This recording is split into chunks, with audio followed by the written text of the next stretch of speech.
الحمد لله رب العالمين وصلى الله على سيدنا محمد وعلى آله وأصحابه أجمعين. رب اشرح لي صدري ويسر لي أمري واحلل عقدة من لساني يفقهوا قولي. وما توفيقي إلا بالله عليه توكلت وإليه أنيب. سبحانك لا علم لنا إلا ما علمتنا إنك أنت العليم الحكيم. അള്ളാഹുവിൻ്റെ മഹത്തായ അനുഗ്രഹം കൊണ്ട് നമ്മൾ ഇത്തിക്കാഫ് അനുഷ്ഠിക്കുകയാണ്. അള്ളാഹുവിൻ്റെ ഭവനത്തിൽ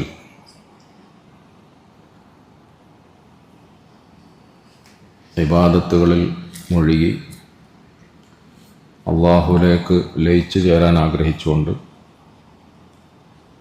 ദുനിയവിയായ എല്ലാ കാര്യങ്ങളിൽ നിന്നും വിട്ടകന്ന് വന്നിരിക്കുന്നവർക്കാണ് മുഅ്തകിഫീങ്ങൾ എന്ന് പറയുന്നത്. ഇത്രയും വലിയൊരു ത്യാഗം നമ്മൾ ചെയ്യുമ്പോൾ 10 ദിവസക്കാലം നമ്മുടെ അത്യാവശ്യ കാര്യങ്ങളൊക്കെ ഒഴിവാക്കിയിട്ട് ഒരു സ്ഥലത്ത് വന്നിങ്ങനെ ചടഞ്ഞുകൂടിയിരിക്കുമ്പോൾ അതിലൂടെ നമുക്ക് കിട്ടേണ്ട നന്മകൾ എന്താണോ അത് പൂർണ്ണമായും കിട്ടണം. ഒരു കാര്യം നമ്മൾ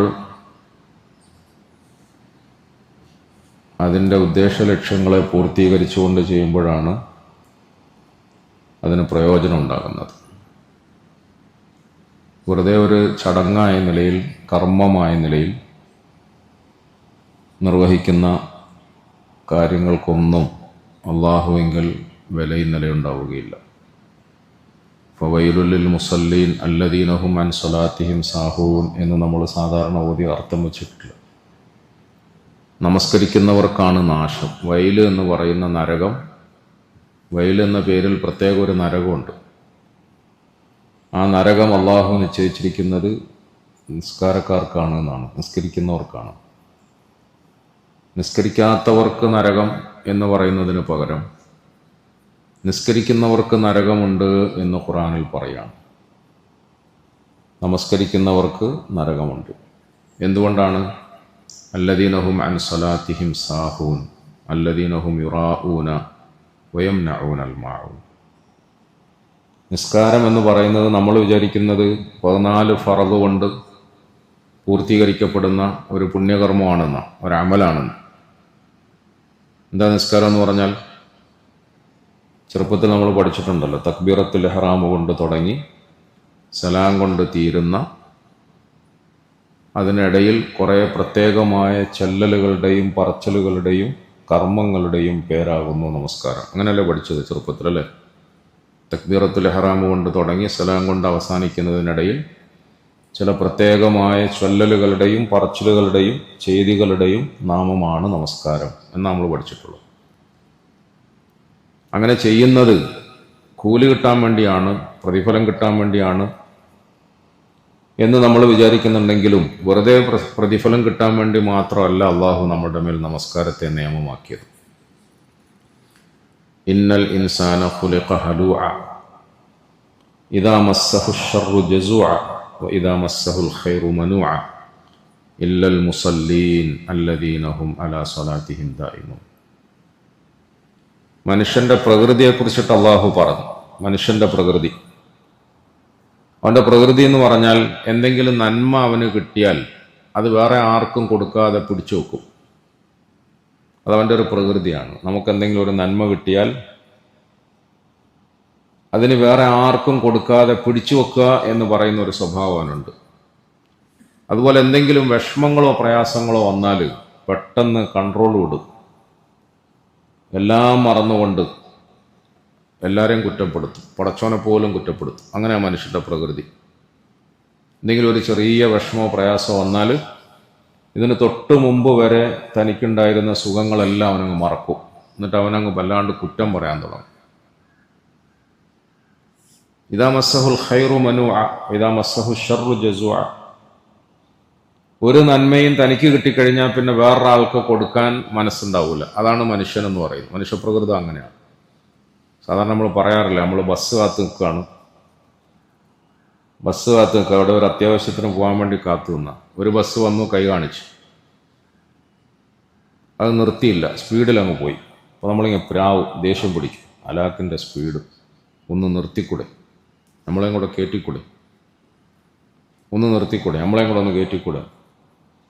അടുത്ത ബസ് വന്ന് കൈ കാണിച്ച്, അതും നിർത്തിയില്ല, അങ്ങ് പോയി. അപ്പോഴും നമ്മൾ ഡ്രൈവറെ പ്രാവും, ബസ്സിനെ പ്രാവും, എല്ലാവരെയും പ്രാവും. അതിൻ്റെ ഉള്ളിലിരിക്കുന്ന ആളുകളെ ഇങ്ങനെ നോക്കിയിട്ട് അലാക്കിൻ്റെ ആളുകൾ പോകുന്നവർ നമ്മളെ കൂട്ടാണ്ട് പോകുന്നു. നമ്മൾ അവരെയും ചീത്ത പറയും. മൂന്നാമതും നാലാമതും ബസ് നിർത്താണ്ട് പോയി. അഞ്ചാമതൊരു ബസ് വന്ന് കൈ കാണിച്ചപ്പോൾ നിർത്തി. കയറി നമ്മൾ, അൽഹംദുലില്ലാ സീറ്റ് കിട്ടി, സുബ്ഹാനല്ലദീ സഖറലന്നൊക്കെ പറഞ്ഞു. ഇത് നമ്മൾ കുറച്ച് ദൂരം അങ്ങോട്ട് പോയപ്പോൾ അടുത്ത സ്റ്റോപ്പിൽ ഒരാൾ കൈ കാണിച്ച്. അയാൾ കൈ കാണിച്ചപ്പോഴത്തേക്ക് ഈ ബസ് അവിടെ നിർത്തി.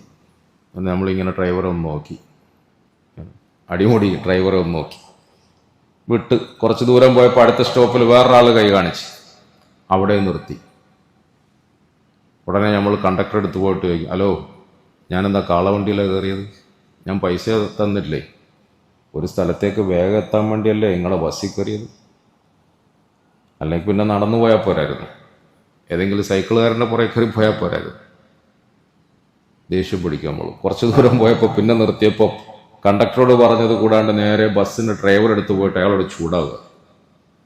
കീശയിൽ കിടന്ന പൈസയും വാങ്ങിച്ച് കയ്യിൽ വെച്ചിട്ട് മോട്ടോർ വാഹനത്തിനകത്ത് നമ്മൾ കയറിയത് നടരാജൻ ബസ്സിൽ പോകാൻ വേണ്ടിയല്ലല്ലോ. നടരാജൻ ബസ് എന്ന് പറഞ്ഞാൽ എന്താ രസം? നടരാജൻ മോട്ടോർ സർവീസ് എന്ന് പറഞ്ഞ ഞങ്ങളൊക്കെ സ്കൂളിൽ പഠിക്കുന്ന സമയത്ത് ഇപ്പം ഇതൊന്നും ഉദാഹരണങ്ങളൊന്നും ഇന്നത്തെ തലമുറയോട് പറഞ്ഞാൽ ആർക്കും തിരിയൊന്നും ചെയ്യില്ല. എങ്ങനെ തിരിയാനല്ലേ? സ്കൂളിൽ പഠിക്കുന്ന സമയത്ത് നമ്മൾ 10 പൈസ കൊടുത്താൽ ഗവൺമെൻറ് ബസ്സിൽ കയറ്റും. 10 പൈസ അല്ലേ? 10 പൈസ കൊടുത്താൽ മതി. സ്കൂൾ കുട്ടികൾക്ക് 10 പൈസ. 3-3.5 കിലോമീറ്റർ ദൂരമുണ്ട് സ്കൂളിലേക്ക്. ഈ 3.5 കിലോമീറ്റർ ദൂരത്തിൽ KSRTC ബസ്സിന് ഇതുപോലെയാണ്. കൈ കാണിച്ച് നിർത്തി കിട്ടിയാൽ കയറി, ഭാഗ്യമായി 10 പൈസ കൊടുത്തു. സ്കൂളിലെത്തിയിട്ട് ഓരോ വിശേഷങ്ങളൊക്കെ പറയുമ്പോൾ ചില സുഹൃത്തുക്കൾ ഇങ്ങനെ നടന്ന് ഈ 3.5 കിലോമീറ്റർ നടന്ന് തളർന്ന് ക്ഷീണിച്ചിട്ട് ക്ലാസ്സിൽ കയറിയിരിക്കുന്നുണ്ടാവും. അപ്പോൾ അവൻ്റെ ദേഹത്ത് വിയർപ്പിൻ്റെ ദുർഗന്ധവും ഇതൊക്കെ ഉണ്ടാവും. അന്ന് ഞങ്ങൾക്ക് കൺസെഷൻ എന്ന് പറയുന്ന ഒരു സാധനമുണ്ട്, ചെറിയൊരു കാർഡ് അല്ലേ, ഒരു കാർഡുണ്ട്. ഈ വിയർത്ത് കുളിച്ചിരിക്കുന്നവനോട് നമ്മൾ ചോദിക്കും, എന്താണ് ഇങ്ങനെ വിയർത്തേ?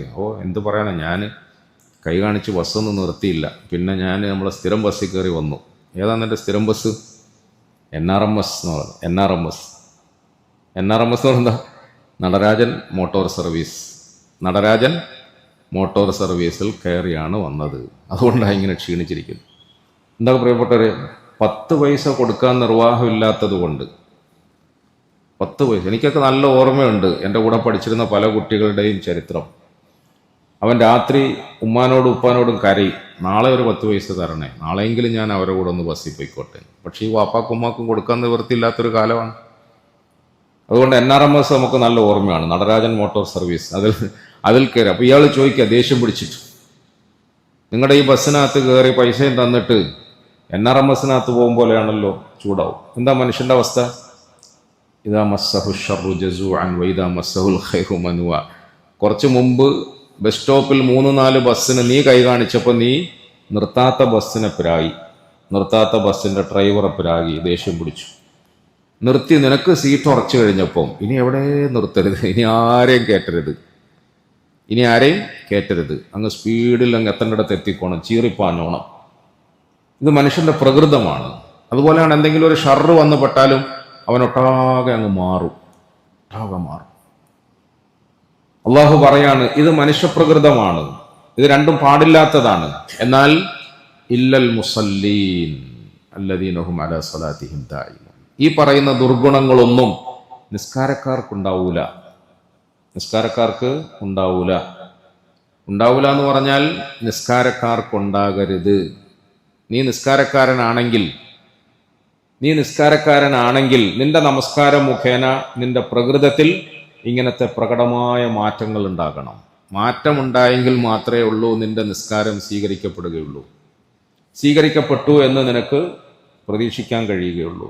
അല്ലാതെ 14 ഫർള് നിർവഹിച്ചിട്ട് സലാം പറഞ്ഞ അസ്തഗ്ഫിറുല്ലാ എന്ന് മുഴുവൻ ദുആയും ദിക്റും പറഞ്ഞുകൊണ്ട് നീ കർമ്മം ചെയ്തു എന്ന് സംതൃപ്തി അടയുന്നത് കൊണ്ട് ഒരു കാര്യവുമില്ല എന്ന് പരിശുദ്ധ ഖുർആൻ നമുക്ക് പറഞ്ഞു തരാണ്.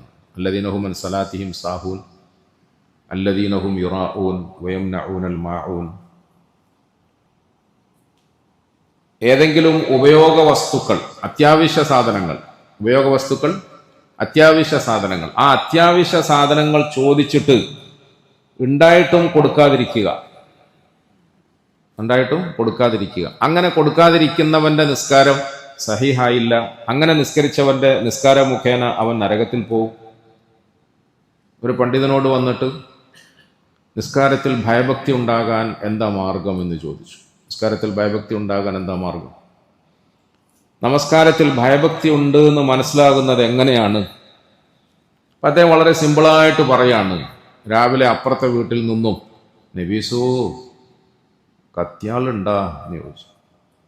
അപ്പോൾ നമ്മൾ പെട്ടെന്ന് ചോദിച്ചു, കത്തിയാൾ ഇപ്പോൾ പുതിയൊരെണ്ണം ഉണ്ടാക്കിയിട്ട് അവിടെ കൊണ്ട് വെച്ചിട്ടുണ്ട്, നബീസു കത്തിയാൾ ചോദിച്ചിട്ട് ഞാൻ കൊടുത്താലേ അതവൾ കൊത്തി പൊളിച്ച് അതിൻ്റെ മൂർച്ചയും കളഞ്ഞ് വടക്കാക്കിയിട്ട് തിരിച്ചു കൊണ്ടുത്തരും. അപ്പോൾ നമ്മൾ തിരിച്ചിട്ട് ഇങ്ങനെ ഭയങ്കര പുഞ്ചിരി പാസ്സാക്കിയിട്ട്, എൻ്റെ കശിശുമ്മാ കത്തിയാൾ ഉണ്ടായിരുന്നു, പക്ഷേ അത് വടക്കായിപ്പോയി, മോശമായിപ്പോയി, പുതിയൊരെണ്ണം ഉണ്ടാക്കണമെന്ന് ഇങ്ങനെ വിചാരിച്ചുകൊണ്ടേയിരിക്കുക. സംഗതി പുതിയ കത്തിയാളുണ്ട്, പക്ഷെ അടുത്ത വീട്ടിലെ അവള് അത് ചോദിച്ചാൽ, അതൊക്കെ കൊടുത്താൽ അത് കൊണ്ടുപോയി അവൾ മോശമാക്കുക എന്നുള്ള വെപ്രാളുള്ളത് കൊണ്ട് ഒരു കത്തിയാൾ കൊടുക്കുന്നില്ല. അല്ലെങ്കിൽ നമ്മൾ സാധാരണ അല്ലദീനഹും യുറാഊന യംനഊനൽ മാഊന അർത്ഥം വെക്കാറുള്ളത് അടുത്ത വീട്ടിൽ നിന്നും തീ ആവശ്യപ്പെട്ടു, നമ്മൾ തീ കൊടുക്കാതിരിക്കുക എന്നാണ്. തീ ആവശ്യപ്പെട്ടു, തീ കൊടുക്കും. ഇപ്പം ഞാൻ മെനഞ്ഞാന്ന് പറഞ്ഞാൽ ഇപ്പോൾ നമ്മളെല്ലാവരും പറയാണ്, ഞങ്ങൾ ഇത്തിക്കാഫൊക്കെ ഇരുന്നിട്ട് പുറത്തു പോയിട്ട് അടുത്ത ഏത് വീട്ടിലെ ഏത് സ്ത്രീകളോ ആണുങ്ങളോ ആരും വന്ന് തീ ചോദിച്ചാൽ ഇഷ്ടംപോലെ തീ അങ്ങ് കൊടുക്കും. നമ്മളെല്ലാവരും അങ്ങനെ നീയത്ത് വെക്കല്ലേ? തീ നമ്മൾ കൊടുക്കാണ്ടിരിക്കുകയില്ല. ഉപ്പ് ചോദിച്ചാൽ ഉപ്പ് ഒരു പാക്കറ്റ് അങ്ങ് തരാം, നമ്മളങ്ങ് കൊടുക്കും. ഉപ്പ് കൊടുക്കാൻ മതി. തീ ചോദിച്ചാൽ കൊടുക്കൂല എന്ന് പറയുന്ന ഈ സമുദായം ചിന്തിക്കണം.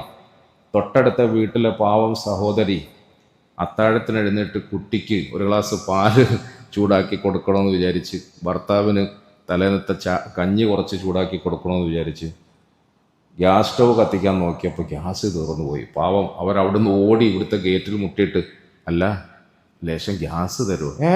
ഗ്യാസ് ഇവിടെ തീർന്നിട്ട് എത്ര ദിവസമായെന്നറിയോ? ഗ്യാസ് തീർന്നു. തീ ചോദിച്ചാൽ കൊടുക്കും, നമ്മൾ നീയത്ത് വെക്കും. പക്ഷേ ഗ്യാസ് ചോദിച്ചാൽ കൊടുക്കുമോ? അല്ലേ? നമ്മൾ ചിന്തിക്കാറില്ലല്ലോ. ഒരു ലേശം ഗ്യാസ് ഒന്നിങ്ങോട്ട് തരുമോ എന്ന് ചോദിച്ചാൽ ഗ്യാസ് കൊടുക്കാൻ നമ്മൾ മനസ്സ് വെക്കാറില്ല, സമ്മതിക്കാറില്ല. നമ്മുടെ മനസ്സ് അങ്ങനെയാണ്.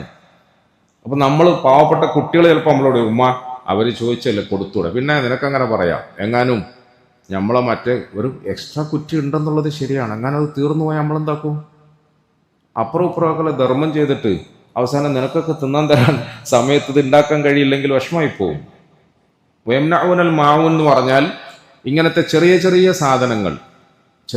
സാധനങ്ങൾ പോലും മറ്റുള്ളവർക്ക് കൊടുക്കുന്നതിൽ നിന്നും മനസ്സ് മടുക്കുന്ന ഒരു വിഭാഗത്തെയാണ് അള്ളാഹു പറയുന്നത്. എന്തിനെങ്ങനെ പറയുന്ന പ്രിയപ്പെട്ടവരെ പടച്ചോൻ?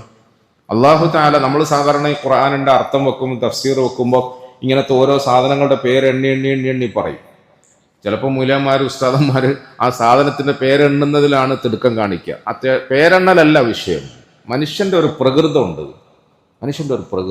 എനിക്ക് കിട്ടിയ നന്മ വേറൊരാൾക്ക് കൊടുക്കാനുള്ള, പങ്കുവെക്കാനുള്ള ഒരു മനോഭാവം, ഒരു മനസ്ഥിതി, ഒരു വിശാല മനസ്സ് അത് നമുക്കുണ്ടാകണം. നമുക്ക് എന്തെങ്കിലും വിഷമമോ പ്രയാസമോ ഒക്കെ വരുമ്പം പെട്ടെന്ന് അങ്ങ് തളർന്നു പോകുന്ന ദുരവസ്ഥ നമുക്കുണ്ടാകരുത്. ആ വിഷമങ്ങളിലും പ്രയാസങ്ങളിലും പിടിച്ചു നിൽക്കാനുള്ള ഒരു മാനസികാവസ്ഥ ഉണ്ടാകണം. ഇത് എവിടുന്ന് കിട്ടും? ഇത് നമസ്കാരത്തിൽ കിട്ടണമെന്നാണ് അള്ളാഹു പറയുന്നത്. നമസ്കാരത്തിൽ കിട്ടണം. അപ്പം നമസ്കാരം എന്ന് പറയുന്ന ഒരു അമല്, അത് നിർവഹിക്കുന്നതിൻ്റെ പേരിൽ ഒരു മനുഷ്യന്റെ സംസ്കാരം മൊത്തത്തിൽ നന്നാകണം. അത് നന്നാകാൻ വേണ്ടിയിട്ടാണ് അവനെ നമസ്കരിപ്പിക്കുന്നത്. അത് നന്നാകുന്നില്ലെങ്കിൽ പിന്നെ ഫവൈലുലിൽ മുസല്ലീൻ, നമസ്കാരക്കാർക്കാണ് നരകം. ഇതുപോലെ നമ്മൾ ഇത്തിക്കാഫ് ഇരിക്കുകയാണ്. അള്ളാഹു നമ്മുടെ ഇത്തിക്കാഫ് സ്വീകരിക്കുമാറാകട്ടെ. ഇതൊരു ചെറിയ കാര്യമൊന്നുമല്ല, വലിയ കാര്യമാണ്. 10 ദിവസക്കാലം പടച്ചവന്റെ പള്ളിയിൽ വന്നിങ്ങനെ ഇരിക്കുക എന്ന് പറഞ്ഞാൽ, ഇനി 10 ദിവസം പൂർണ്ണമായിരിക്കാൻ കഴിയാത്തവർ ചില ദിവസങ്ങളിലെങ്കിലും വന്നിരിക്കുന്നു, ചിലർ രാത്രിയെങ്കിലും വന്നിരിക്കുന്നു. അങ്ങനെ ഇരിക്കുന്നത് ചെറിയ കാര്യമൊന്നുമില്ല. ഇന്നത്തെ കാലഘട്ടത്തിൽ ചെയ്യാൻ കഴിയുന്ന ഒരു വലിയ അമല് തന്നെയാണ്, യാതൊരു സംശയമില്ല, വലിയൊരു അമല. പക്ഷേ ഈ അമല് അതിൻ്റെതായ അർത്ഥത്തിലും രൂപത്തിലും അനുഷ്ഠിക്കാൻ നമുക്ക് സാധിച്ചിട്ടില്ലെങ്കിൽ ചിലപ്പം വെളുക്കാൻ തേക്കുന്നത് പാണ്ടായി പോകും. അത് ശ്രദ്ധിക്കണം. നമ്മൾ വെളുക്കാൻ തേക്കുന്നത് പാണ്ടാവാൻ പാടില്ല. എത്തിക്കാഫിൻ്റെ പേരിൽ നമുക്ക് എന്ത് നന്മയാണ് ഉണ്ടാകേണ്ടത്? എത്തിക്കാഫിൻ്റെ പേരിൽ നമ്മളിൽ എന്ത് സംസ്കരണമാണ് ഉണ്ടാകേണ്ടത്? എത്തിക്കാഫ് എന്ന് പറഞ്ഞാൽ ഒരു മഹത്തായ അമലാണ്. നമ്മുടെ ഹൃദയത്തെ അള്ളാഹുവുമായി ബന്ധിപ്പിക്കാനുള്ള വലിയൊരു പണിയാണ് നമ്മൾ എടുക്കുന്നത്. ഇന്നലെ രാത്രി നമ്മൾ പറഞ്ഞു, വലിയൊരു പണിയാണ് നമ്മൾ എടുക്കുന്നത്. അത് ചെറിയ പണിയൊന്നുമല്ല, അത് അത്ര എളുപ്പമുള്ള പണിയൊന്നുമല്ല, അത് വലിയ പണിയാണ്. നമ്മുടെ ശരീരത്തെ അള്ളാഹുവിന് വഴിപ്പെടുത്താൻ വേണ്ടിയിട്ടുള്ള ഒരു വലിയ കർമ്മമാണ്, ഒരു സാഹസികമായ കർമ്മമാണ് നമ്മൾ ചെയ്യുന്നത്. നമ്മുടെ ചിന്തകൾ, വികാരങ്ങൾ, ഇതെല്ലാം അള്ളാഹുവിന് ഇഷ്ടപ്പെട്ട നിലയിൽ ആക്കി തീർക്കാൻ വേണ്ടിയിട്ടുള്ള വലിയൊരു കർമ്മമാണ് നമ്മൾ ചെയ്യുന്നത്. അതിന് കുറച്ച് മെനക്കെടുണ്ട്, അതിന് കുറച്ച് അധ്വാനമുണ്ട്. അധ്വാനിച്ചാലേ അത് നടക്കുകയുള്ളൂ. അല്ലാതെ വെറുതെ നമ്മളിങ്ങനെ നിയത്ത് വെച്ചുകൊണ്ട് പള്ളിയിൽ കയറി ഇരിക്കുകയും റൊട്ടീനായിട്ട് കുറച്ച് കർമ്മങ്ങൾ ഇങ്ങനെ നടന്നുകൊണ്ടിരിക്കുകയും ചെയ്താൽ ഈ പറയുന്നത് നടപ്പിൽ വരികയൊന്നുമില്ല. എപ്പോഴാണ് ആളുകളെ ഡോക്ടർമാർ ഹോസ്പിറ്റലിൽ അഡ്മിറ്റ് ചെയ്യുന്നത്? എപ്പോഴാണ് അഡ്മിറ്റ് ചെയ്യുന്നത്? സാധാരണഗതിയിൽ രോഗത്തിന് ചികിത്സ കൊടുക്കാൻ നമ്മൾ ഡോക്ടർമാരെ കാണുമ്പോൾ അവർ നമ്മളെ പരിശോധിച്ച് നമ്മളിലുള്ള ചെറിയ ചെറിയ രോഗങ്ങളൊക്കെ കണ്ടുപിടിക്കും. എന്നിട്ട് അവർ നമുക്ക് മരുന്ന് എഴുതി തരും. ആ മരുന്നിൽ ചിലപ്പോൾ ആൻറ്റിബയോട്ടിക് ഉണ്ടാവും, ചിലപ്പം പെയിൻ കില്ലർ ഉണ്ടാവും, ചിലപ്പം വിറ്റാമിൻ ടാബ്ലറ്റ്സ് മാത്രമായിരിക്കും, ചിലപ്പം 1, 2, 3 നേരമൊക്കെ കഴിക്കാൻ വേണ്ടിയിട്ടുള്ള ചില ഗുളികയും മരുന്നും ഒക്കെ തന്നിട്ട് നമ്മളെ അങ്ങ് വിടും. അതുകൊണ്ട് നമ്മുടെ ആരോഗ്യ പ്രശ്നങ്ങൾ പരിഹരിക്കുമെന്നാണ് നമ്മളെ പരിശോധിച്ച ഡോക്ടർ വിധിച്ചത്. ആരോഗ്യ പ്രശ്നം പരിഹരിക്കും, അതുകൊണ്ടങ്ങ് പോയി നമ്മൾ. എന്നാൽ ചില രോഗികളെ അവർ പരിശോധിക്കുമ്പം ഈ പറയുന്ന ചെറിയ ചെറിയ മരുന്ന് കൊണ്ടും ഗുളിക കൊണ്ടും ചികിത്സ കൊണ്ടൊന്നും മതിയാവൂല. അങ്ങനെ വിടാൻ പറ്റൂല. അങ്ങനെ വിട്ടാൽ രോഗം മൂർച്ഛിക്കും, രോഗം കടുപ്പപ്പെടും എന്ന് കാണുമ്പോഴാണ് ഡോക്ടർമാർ അഡ്മിറ്റ് ചെയ്തേ പറ്റൂ എന്ന് പറഞ്ഞു. അഡ്മിറ്റ് ചെയ്ത് നമ്മൾ സാധാരണ ഡോക്ടർമാരെ ഇങ്ങനെ കുറ്റം പറയാറുണ്ട്. ആശുപത്രി കടക്കെല്ലാം ഒഴിഞ്ഞു കിടക്കുന്നത് കൊണ്ട് പൈസ അടിക്കാൻ വേണ്ടിയിട്ട് ഡോക്ടറെ നമ്മളെ അഡ്മിറ്റ് ചെയ്താണെന്നാണ് പറയാം. അങ്ങനല്ല. തീരെ നിവർത്തിയില്ല. നിങ്ങളെ വീട്ടിലേക്ക് വിട്ടാൽ ഞാൻ ഇങ്ങനെ ഡോക്ടറെ മുമ്പിൽ ഇരുത്തിക്കൊണ്ട് കുറേ മുനാഫിക്കായിട്ട് പ്രസംഗിക്കേണ്ടി വരുന്നുണ്ടോ എന്നൊരു സംശയമുണ്ട്. അള്ളാഹു മനസ്സിലാക്കാൻ വേണ്ടി കേട്ടോ ഞാൻ ഇതെല്ലാം പറയുന്നത്, ഉദാഹരണങ്ങൾ പറയുന്നത് മനസ്സിലാക്കാൻ വേണ്ടി മാത്രമാണ്. നമ്മുടെ ശരീരത്തിൽ പരിശോധനയിൽ നിന്നും അവർക്ക് ബോധ്യപ്പെട്ടതിൻ്റെ അടിസ്ഥാനത്തിൽ ചെറിയ മരുന്നൊക്കെ തന്നിട്ടങ്ങ് വീട്ടിലോട്ട് വിട്ടാൽ നമ്മൾ രോഗം മൂർച്ഛിച്ച് ചിലപ്പം വടിയായി പോവും. അതുകൊണ്ടാണ് നമ്മളെ അവർ അഡ്മിറ്റ് ചെയ്യുന്നത്. ഞാനീ പറഞ്ഞ പോലെ അല്ലാത്ത ഡോക്ടർമാരും ഉണ്ട്. സാധാരണ ഡോക്ടർമാരുടെ അസറിന് ശേഷം ആയതുകൊണ്ട് ഉറക്കമൊന്നും വരുന്നില്ലല്ലോ. ലോറിന് ശേഷം ഞാൻ നിങ്ങളെ ഇരുത്തി സംസാരിക്കാൻ വേണ്ടിയിട്ട് നോക്കി, പക്ഷേ നിങ്ങളുടെ ഒന്നും മൂഡ് നന്നായിട്ട് കണ്ടില്ല. ഞാൻ നമ്മുടെ പയ്യനെ അയച്ചു നോക്കി, എല്ലാവരുടെ മൂഡ് നോക്കിയിട്ട് വന്ന് പറഞ്ഞു. അപ്പോൾ ആരുടെ മൂഡ് അത്ര പോരാ, അതുകൊണ്ട് പിന്നെ ലോറിന് ശേഷം സംസാരിക്കാൻ പറ്റിയില്ല. അപ്പോൾ അസറിന് ശേഷം ഇപ്പം ഇനി ഞാൻ വിചാരിച്ചു പടച്ചോനെ മൂഡ് നോക്കി ഇനി 5 ദിവസം കഴിഞ്ഞ്, ഇനി ബാക്കി 5 ദിവസമേ ഉള്ളൂ. അവസാനം പിന്നെ നമ്മൾ മൂഡ് നോക്കൽ മാത്രമായി പോവും. ഒന്നും പറയലുണ്ടാവില്ല, ചെയ്യലുണ്ടാവില്ല, പ്രവർത്തിക്കലുണ്ടാവില്ല. അള്ളാഹു മനസ്സിലാക്കാൻ നമുക്ക് തൗഫീഖ് തരുമാറാകട്ടെ. ഡോക്ടർമാരുടെ ചിഹ്നം കണ്ടിട്ടില്ലേ? എന്താ അവളൊക്കെ ഡോക്ടർമാരുടെ ചിഹ്നം? എങ്ങനെ ഡോക്ടർമാരുടെ ചിഹ്നം? പ്ലസ് അല്ലേ? പ്ലസ് എന്ന് പറഞ്ഞാൽ പോസിറ്റീവായിട്ടാണ് ചിന്തിക്കുന്നത് അല്ലേ? പ്ലസ് എന്താ? ഡോക്ടർമാർക്ക് പ്ലസ് വരാൻ എന്താ കാരണം? നമ്മൾ സാധാരണഗതിയിൽ ഡോക്ടറെ കാണാൻ വേണ്ടി, ഈ ഡോക്ടറെ അല്ല കേട്ടോ, വേറെ ഈ ഡോക്ടറെ കാണാൻ വേണ്ടി പോയപ്പോൾ നല്ലോണം നടന്ന് കുഴപ്പമൊന്നുമില്ലാതെ ഇങ്ങനെ നേരെ നിന്നാ പോയത്. ഡോക്ടറെ കണ്ട് ചികിത്സയൊക്കെ വാങ്ങി കുറേ ദിവസം കുത്തും വെട്ടുമൊക്കെ സഹിച്ച് അവിടെ കിടന്ന് വലിയ ബില്ലൊക്കെ അടച്ചിട്ട് വീട്ടിൽ വന്നപ്പോൾ പിന്നെ ഇങ്ങനെ ആയിപ്പോയി, കിടന്നുപോയി. മനസ്സിലായില്ലേ? ഇങ്ങനെ പോയി ഇങ്ങനെ കിടന്നു. ഇത് രണ്ടും കൂടെ ചേർത്ത് വെക്കുന്നതാണ് ഡോക്ടർമാരുടെ ചിഹ്നം. മനസ്സിലായോ? അത് ഞാൻ ഡോക്ടറെ പറയാൻ വേണ്ടിയല്ല, അസറിന് ശേഷം നിങ്ങൾ ഞാൻ പറയുന്നത് ശ്രദ്ധിക്കുന്നുണ്ടോ എന്ന് അറിയാൻ വേണ്ടിയിട്ട് അവളൊക്കെ ഉറക്കം തൂങ്ങിയപ്പോൾ അവളൊക്കെ വേണ്ടി പറഞ്ഞ ഉദാഹരണമാണ്. എന്താ കുരിശ് അല്ല എന്താ പ്ലസ്? പോയപ്പം ഇങ്ങനെ നേരെ ചൊവ്വയാണ് പോയത്, തിരിച്ചു വന്നപ്പോൾ ഇങ്ങനെയാണ്. അപ്പോൾ പ്രിയപ്പെട്ടവരെ, യഥാർത്ഥത്തിൽ നമ്മളെ ഒരു വൈദ്യൻ പരിശോധിച്ചു, ഒരു ഡോക്ടർ നമ്മളെ പരിശോധിച്ചു. നമ്മുടെ ശരീരത്തിൽ നമുക്ക് വ്യക്തമായ ചില രോഗങ്ങളുണ്ടെന്ന് അവർ കണ്ടുപിടിച്ചു.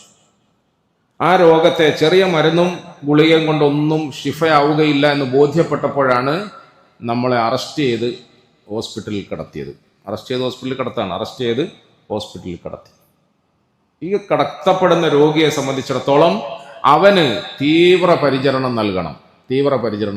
ചിലപ്പം ആ രോഗി അങ്ങനെ കുറച്ച് ദിവസം റൂമിൽ കിടക്കുന്നതിൻ്റെ ഇടയിൽ പെട്ടെന്ന് ഡോക്ടർ വന്നിട്ട് എല്ലാം പരിശോധിച്ചിട്ട് സിസ്റ്ററോട് പറയും, ഷിഫ്റ്റ് ചെയ്യണം കേട്ടോ, immediately shift to IC, intensive care unit എന്നാണ്. ICU എന്ന് പറഞ്ഞാൽ എന്താ? ഇനി അതിൻ്റെ അർത്ഥം വെച്ചാൽ പിന്നെ ഡോക്ടർ സാഹിബിന് വേല എത്തിക്കാതിരിക്കാൻ പറ്റില്ലെങ്കിലും വേണ്ട, അർത്ഥമൊന്നും വെക്കുന്നില്ല. ഖുറാനും ഹദീസും മാത്രം അർത്ഥം വെച്ചാൽ മതി. ഉസ്താദിന്റെ പണി അതല്ലേ അല്ലേ? ഇന്റൻസീവ് കെയർ യൂണിറ്റിൽ അങ്ങോട്ട് ഷിഫ്റ്റ് ചെയ്യുക. ഇമ്മീഡിയറ്റ്ലി ഷിഫ്റ്റ് എഴുതി ഉടനെ നമ്മളെ പൊക്കിയെടുത്ത് കണ്ണാടിക്കൂട്ടിൻ്റെ ഉള്ളിൽ കൊണ്ടുപോയിട്ട് കിടത്തും. കണ്ണാടിക്കൂട്ടിൻ്റെ ഉള്ളിലേക്ക് കൊണ്ടുപോകുമ്പോൾ ശരിക്കും പറഞ്ഞാൽ ഭൂമിയിലെ ഒരു കവറാണ്. ഞാൻ ഇത് റമദാനിൽ ഫിക്രോടുകൂടി ഇങ്ങനെ ഖുർആൻ ഓതി ദിക്ർ ചെയ്ത് ഇബാദത്തൊക്കെ ചെയ്തുകൊണ്ടിരിക്കുന്നതിനിടയിൽ ഒരു ഫോൺ കോൾ വന്നു. ഇപ്പോൾ എടുത്തു നോക്കിയപ്പോൾ ഒരു സ്ത്രീ അവർ അവിടെ നിന്ന് ഇങ്ങനെ, അവർ പാവങ്ങളാണല്ലോ. സാധാരണ ഈ അറാബികളായ നാട്ടുകാരെ സൈക്കിളായിരുന്നു റസൂൽ സല്ലല്ലാഹു അലൈഹി വസല്ലമ തങ്ങളുടെ ഏറ്റവും വലിയ ത്യാഗമൊന്നും. അതുപോലെ നമ്മളെപ്പോലുള്ളവർ സഹിക്കുന്ന ത്യാഗം അങ്ങനത്തെ ചില ആളുകളുടെ ഫോൺ കോളാണ്. ചിലപ്പോൾ കോളൊക്കെ വിളിച്ചിട്ട് പാതിരാത്രി 2 മണി, ഇന്നലെ 2:10 മറ്റോ ഒരു ഫോൺ വന്നു, 2:10 മറ്റോ. ആകെ നമ്മൾ രാത്രി ഇച്ചിരിയേറെ കിടക്കുന്ന ആ സമയത്ത് വിളിക്കുന്നതിന് കുഴപ്പമൊന്നുമില്ല. ഒരിക്കൽ ഒരാൾ വിളിച്ചിട്ട് എന്നോട് വിളിച്ച് ഫോൺ ഇങ്ങനെ കുറേ ബെല്ലടിച്ചിട്ടാണ് ഞാൻ എടുത്തത്. ഓഹോ, നിങ്ങൾ സുഖമായി കിടന്ന് ഉറങ്ങായിരിക്കും അല്ലേ? ഞാൻ പറഞ്ഞല്ല, ഞാൻ ഫുട്ബോൾ കളിക്കുകയാണ്.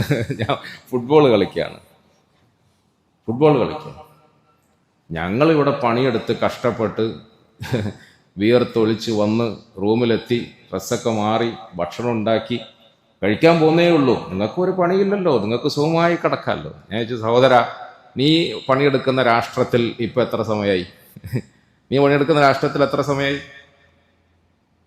ഞാൻ ഇവിടെ കിടന്നുറങ്ങുന്നു എന്ന് നീ പറയുന്ന ആ രാഷ്ട്രത്തിൽ എത്ര സമയമായെന്ന് നീ നോക്കിയോ?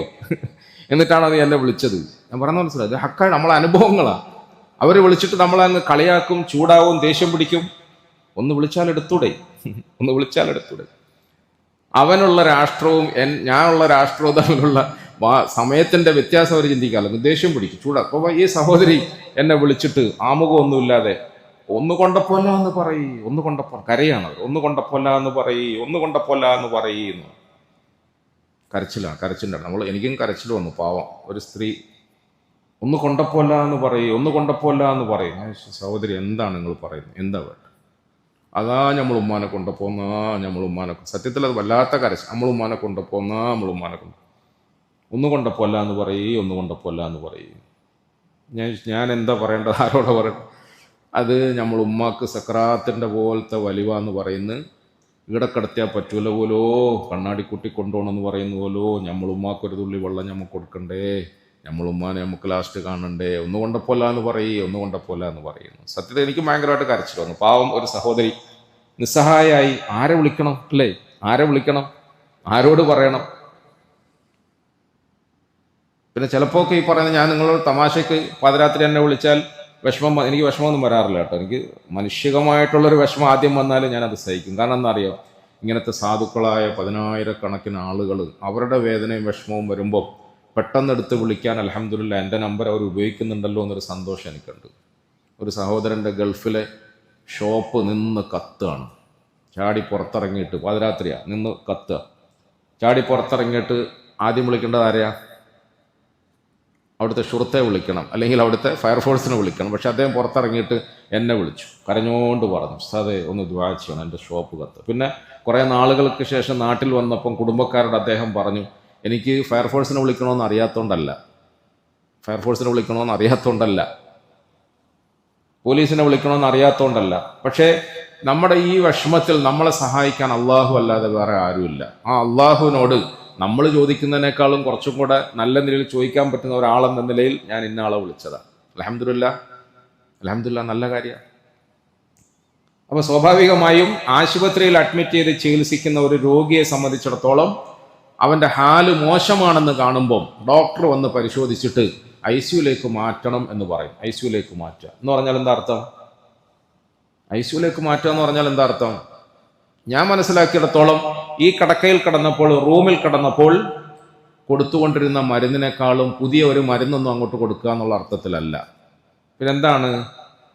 പ്രത്യേകമായ ഒരു മോണിറ്ററിങ്, ഒരു പരിചരണം, ഒരു മുറാഖബ, ഒരു മുറബി, അല്ലേ, ഒരു ഷെയ്ഖിൻ്റെ പരിചരണം, അത് പ്രത്യേകമായി കിട്ടുന്നു എന്നുള്ളതാണ്. നമ്മൾ അങ്ങോട്ട് പോകുമ്പോൾ IC കയറിട്ടില്ലേ, IC കയറുമ്പോൾ കിക്കി കിക്കി കിക്കി എന്ന് സൗണ്ട് വെക്കും. അവിടെ ഇവിടെയൊക്കെ കുറേ സാധനങ്ങൾ ഇങ്ങനെ ഫിറ്റ് ചെയ്ത് വെക്കും. നമ്മളുടെ പ്രഷർ ഓട്ടോമാറ്റിക്കലി ഇങ്ങനെ സ്ക്രീനിൽ തെളിയും. നമ്മളുടെ ഹാർട്ട് ബീറ്റ് അതിങ്ങനെ തെളിഞ്ഞുകൊണ്ടേയിരിക്കും.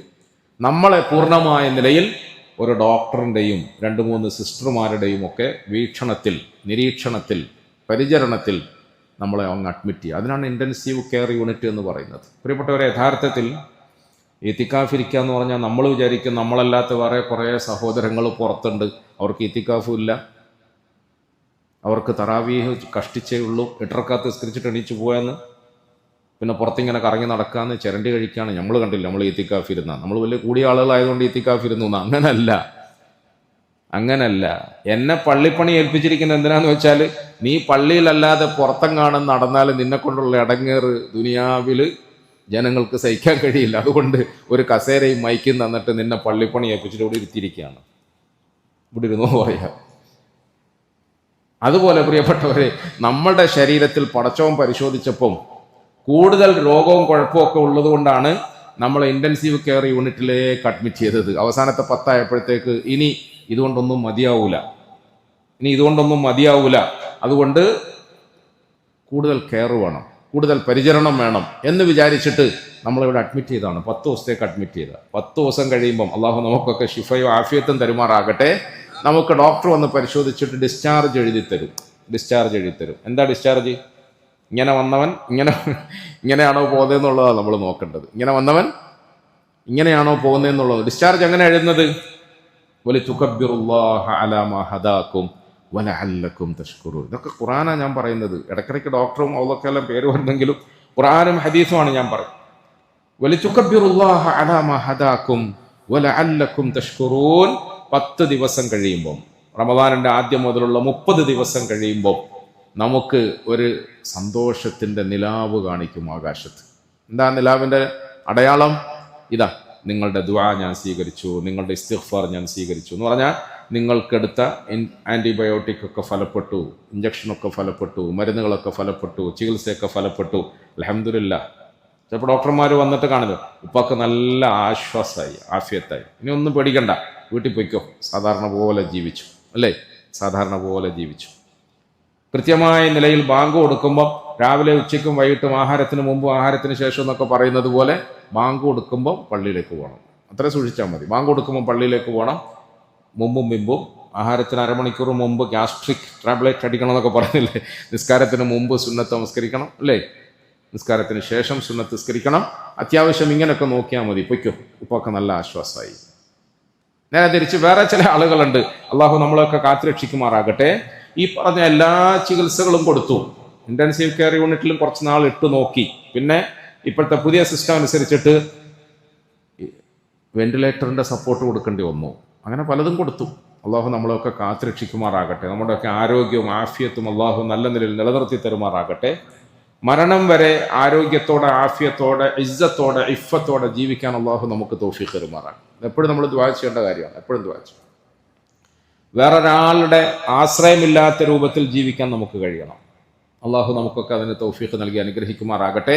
ചില രോഗികളെ പൂർണ്ണമായി പരിശോധിച്ചിട്ട് ഇനി രക്ഷയില്ല, അങ്ങ് എടുത്തോ എന്ന് പറയാം, അല്ലേ? നേരത്തെ പറഞ്ഞല്ലോ, ഉപ്പാക്ക് ആശ്വാസം ഉണ്ട്, പൊയ്ക്കോ, അങ്ങ് കൂട്ടിക്കോ എന്ന് പറയുന്നത് പോലെ ഇനി രക്ഷയില്ല, അങ്ങ് എടുത്തോ, ഇനി ദൈവത്തോട് പ്രാർത്ഥിച്ചോ, വീട്ടിൽ കൊണ്ടുപോയി ഉപ്പാക്കും ഉമ്മാക്കും ഒക്കെ എന്താണോ ഇഷ്ടമുള്ളത് ഒക്കെ കൊടുക്കാൻ കുട്ടിക്ക് കൊടുക്കുക, എല്ലാവരും അരികിലിരുന്ന് ദിക്റും ദുആയും ഒക്കെ ചെയ്യുക എന്നൊക്കെ പറയുന്ന ഒരവസ്ഥയിലേക്ക് കൊണ്ടുപോകാറില്ലേ, അല്ലേ? നമ്മൾ 10 ദിവസം ഇത്തിക്കാഫിരുന്നിട്ടും അവസാനം നമ്മളെ ഡിസ്ചാർജ് ചെയ്യുമ്പോൾ ഇവനിനി നന്നാകാനുള്ള സാധ്യതയൊന്നും ഇല്ല എന്നങ്ങനെ പറഞ്ഞു പോയാൽ അള്ളാഹു കാത്തുരക്ഷിക്കുമാറാകട്ടെ, അല്ലേ? അള്ളാഹു കാത്തുരക്ഷിക്കും. എൻ്റെ കൂടെ ഇത്തിക്കാഫിലൊക്കെ ഇരിക്കുന്ന ഒരു സഹോദരനുണ്ട്. ആ സഹോദരൻ വീട്ടിൽ പോയിട്ട് ഭാര്യയോടോ മറ്റോ ചൂടായി ദേഷ്യപ്പെട്ട് സംസാരിക്കുമ്പോൾ അവർ പറയും, ഇപ്പം ഞാൻ ഉസ്താദിനെ വിളിക്കും എന്ന് പറയും. ഇപ്പം ഞാൻ ഉസ്താദിനെ വിളിക്കും, ഇങ്ങോട്ടാ ഞാൻ ഒന്ന് വിളിക്കട്ടെ എന്ന് പറയും. എന്താ കാര്യം? ഇത്തിക്കാഫ് ഇരുന്നിട്ട് നിങ്ങളുടെ സംസാരം നന്നായില്ല, അല്ലേ? ഈത്തിക്കാഫിൽ നിന്നിട്ട് നിങ്ങളുടെ പെരുമാറ്റം നന്നായില്ല, ഈത്തിക്കാഫിന് പോയിട്ടും നിങ്ങളുടെ സ്വഭാവം നന്നായില്ല, പിന്നെ എന്തിനാ പോയത്? അല്ലേ, ഒരു ചോദ്യമല്ലേ ഇത്, എന്തിനാ പോയത്? പ്രിയപ്പെട്ടവർ, ഇത് തമാശ രൂപത്തിൽ പറഞ്ഞു കളയാനുള്ള സംഗതിയല്ല. നമ്മൾ 10 ദിവസം വളരെ മെനക്കെട്ട് കഷ്ടപ്പെട്ട് ഇവിടെ ഇരിക്കുകയാണ്. ഇവിടെ ഇരിക്കുന്നതിൻ്റെ പേരിൽ നമ്മളിൽ ഉണ്ടാകേണ്ട ആത്മീയമായ കുറേ പരിവർത്തനങ്ങളുണ്ട്. തസ്കിയത്ത് എന്നാണ് അതിന് പറയുക. തസ്കിയത്ത് ഉണ്ടാകണം. ആ തസ്കിയത്ത് നമുക്ക് ലഭിക്കണം. അത് കിട്ടാനുള്ള ഭവനമാണ് പള്ളി എന്ന് പറയും. ഇപ്പം നമ്മുടെ പള്ളി കുറച്ച് മുമ്പ് ജനലുകളെല്ലാം തുറന്നിടുമായിരുന്നു, ഫാനെല്ലാം ഇടും, വെന്റിലേഷൻ എല്ലാം തുറന്നു കിടക്കുമായിരുന്നു. എനിക്ക് തോന്നുന്നു കുറച്ച് നാൾ മുമ്പ് എനിക്കിങ്ങനെ തോന്നി, ഇതൊന്നും പറ്റൂല, IC പോലെ തന്നെ ആക്കണം, കണ്ണാടിക്കൂട് വേണം, ഒരു ശ്വാസവും പുറത്തു പോകരുതെന്ന് തോന്നിയപ്പോൾ കഷ്ടപ്പെട്ടിട്ട് ഇങ്ങനെ ഇതെല്ലാം ആക്കി ഇപ്പം നമ്മുടെ പള്ളിയും അതുപോലെ ആക്കിയിരിക്കുകയാണ്. മനസ്സിലായോ? ഇനി അങ്ങനത്തെ സൗകര്യം ഇല്ലാത്തത് കൊണ്ട് ഇത് IC ആണെന്ന് നിങ്ങൾക്ക് തോന്നാണ്ട് പോകണ്ടെന്ന് വിചാരിച്ചിട്ട് അങ്ങനെ കഷ്ടപ്പെട്ടാക്കിയതാണ്. ഞാൻ സത്യത്തിൽ അന്ന് തൽക്കാലത്തേക്ക് പ്ലാസ്റ്റിക് കൊണ്ട് മറച്ചിട്ട് ഈ ഒറ്റ കൊല്ലം കൊണ്ട് ഇതങ്ങ് ഒഴിവാക്കണം പടച്ചോനെ, മറ്റേത് തന്നെ നല്ലത് എന്ന് വിചാരിച്ചിട്ട് തൽക്കാലം പ്ലാസ്റ്റിക് വെച്ചത്. ഇപ്പം 3 കൊല്ലം കഴിഞ്ഞ് ഇപ്പോഴും ആ പ്ലാസ്റ്റിക്കത്തിന് നമ്മൾ തുടരുകയാണ്. ഇനി ഇത് ഒഴിവാക്കാൻ നമുക്ക് കഴിയുമോ? ഒരു കാര്യം നമ്മൾ മനസ്സിലാക്കേണ്ടത്, എന്നും നമ്മൾ IC തന്നെ കിടക്കാനാണെങ്കിൽ പിന്നെന്താ കാര്യം? നമ്മുടെ എന്നും IC തന്നെ കിടക്കല. കുറച്ച് ദിവസം കിടന്നിട്ട് അവിടെ നിന്ന് മോചനം വേണ്ടേ നമുക്ക്, രക്ഷ വേണ്ടേ നമുക്ക്? നമ്മൾ ഈ കണ്ണാടിക്കൂട്ടിൻ്റെ പുറത്ത് പോയാലും നമ്മുടെ സംസാരം നന്നാകണം. ഇവിടെ ഇരിക്കുമ്പോൾ മാത്രമല്ല, ഈ കണ്ണാടിക്കൂടിൻ്റെ പുറത്തു പോയാലും നമ്മുടെ സ്വഭാവം നന്നാകണം, പെരുമാറ്റം നന്നാകണം, നമ്മുടെ അമലുകളിൽ നമുക്ക് ആഗ്രഹവും ആവേശവും ഉണ്ടാകണം.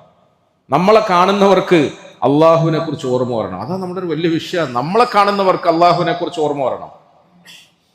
നമ്മളോട് ആരെങ്കിലും സംസാരിച്ചാൽ ദീനിയായ അറിവിൽ അവർക്ക് വർധന ഉണ്ടാകണം. നമ്മൾ വർത്താനം പറഞ്ഞാൽ ആളുകളുടെ ഹൃദയത്തിൽ ആഖിറത്തെ പറ്റിയുള്ള ഫിക്ർ ഉണ്ടാകണം. മനസ്സിലാവുന്നുണ്ടോ? അങ്ങനത്തെ ഒരു പ്രത്യേകമായ പരിശീലനമാണ് അള്ളാഹുവിൻ്റെ റസൂൽ സല്ലല്ലാഹു അലൈഹി വസല്ലം നമുക്ക് തരുന്നത്. നമ്മളെ കണ്ടാൽ ആളുകൾക്ക് ദീനീ ബോധം ഉണ്ടാകണം. ആ നിലയിൽ നമ്മൾ ആയിത്തീരാൻ വേണ്ടിയിട്ടാണ് 10 ദിവസക്കാലം ഇവിടെ ഇങ്ങനെ ഇരിക്കുന്നത്. 10 ദിവസം കൊണ്ട് ഇതങ്ങ് കിട്ടുമെന്നുള്ള ഉറപ്പ് ഇൻഷാ അല്ലാഹ് കിട്ടും. അള്ളാഹു വിചാരിച്ചാൽ കിട്ടുമല്ലോ പ്രിയപ്പെട്ട. അതുകൊണ്ട് പ്രിയപ്പെട്ടവരെ, ഇത്തികാഫ് എന്ന് പറഞ്ഞാൽ ചെറിയ കർമ്മമൊന്നുമല്ല, വലിയ കർമ്മമാണ്. വലിയ കർമ്മമാകുന്നത് നമ്മളുടെ അധ്വാനത്തിൻ്റെ അളവനുസരിച്ചിട്ട്, നമ്മുടെ ആഗ്രഹത്തിൻ്റെ അളവനുസരിച്ച്, നമ്മുടെ മെനക്കെടിൻ്റെ അളവനുസരിച്ചിട്ടാണ്. സാധാരണഗതിയിൽ ഇത്തികാഫ് ഇരിക്കുമ്പം 5 കാര്യങ്ങൾ ചെയ്യണമെന്ന് പറയും. എത്ര കാര്യങ്ങൾ? 5 കാര്യങ്ങൾ ചെയ്യണം. 5 കാര്യങ്ങളാണ് പ്രധാനമായും ശ്രദ്ധിക്കേണ്ടത്. ഒന്നാമത്തേത് പരിശുദ്ധ ഖുർആൻ പരമാവധി ഓതുക എന്നുള്ളത് തന്നെ.